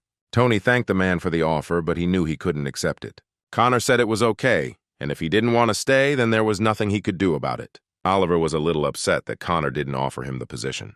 Connor then returned to Jordan and informed him that Tony had rejected his offer. Jordan was surprised that he refused, despite his words that he would hire him. He said he had made the offer twice, but Tony was adamant about moving to the strategic planning department. Jordan said that they seemed to be the only ones who were paying attention to him. He didn't understand how someone with no knowledge of English could be so eager to plan.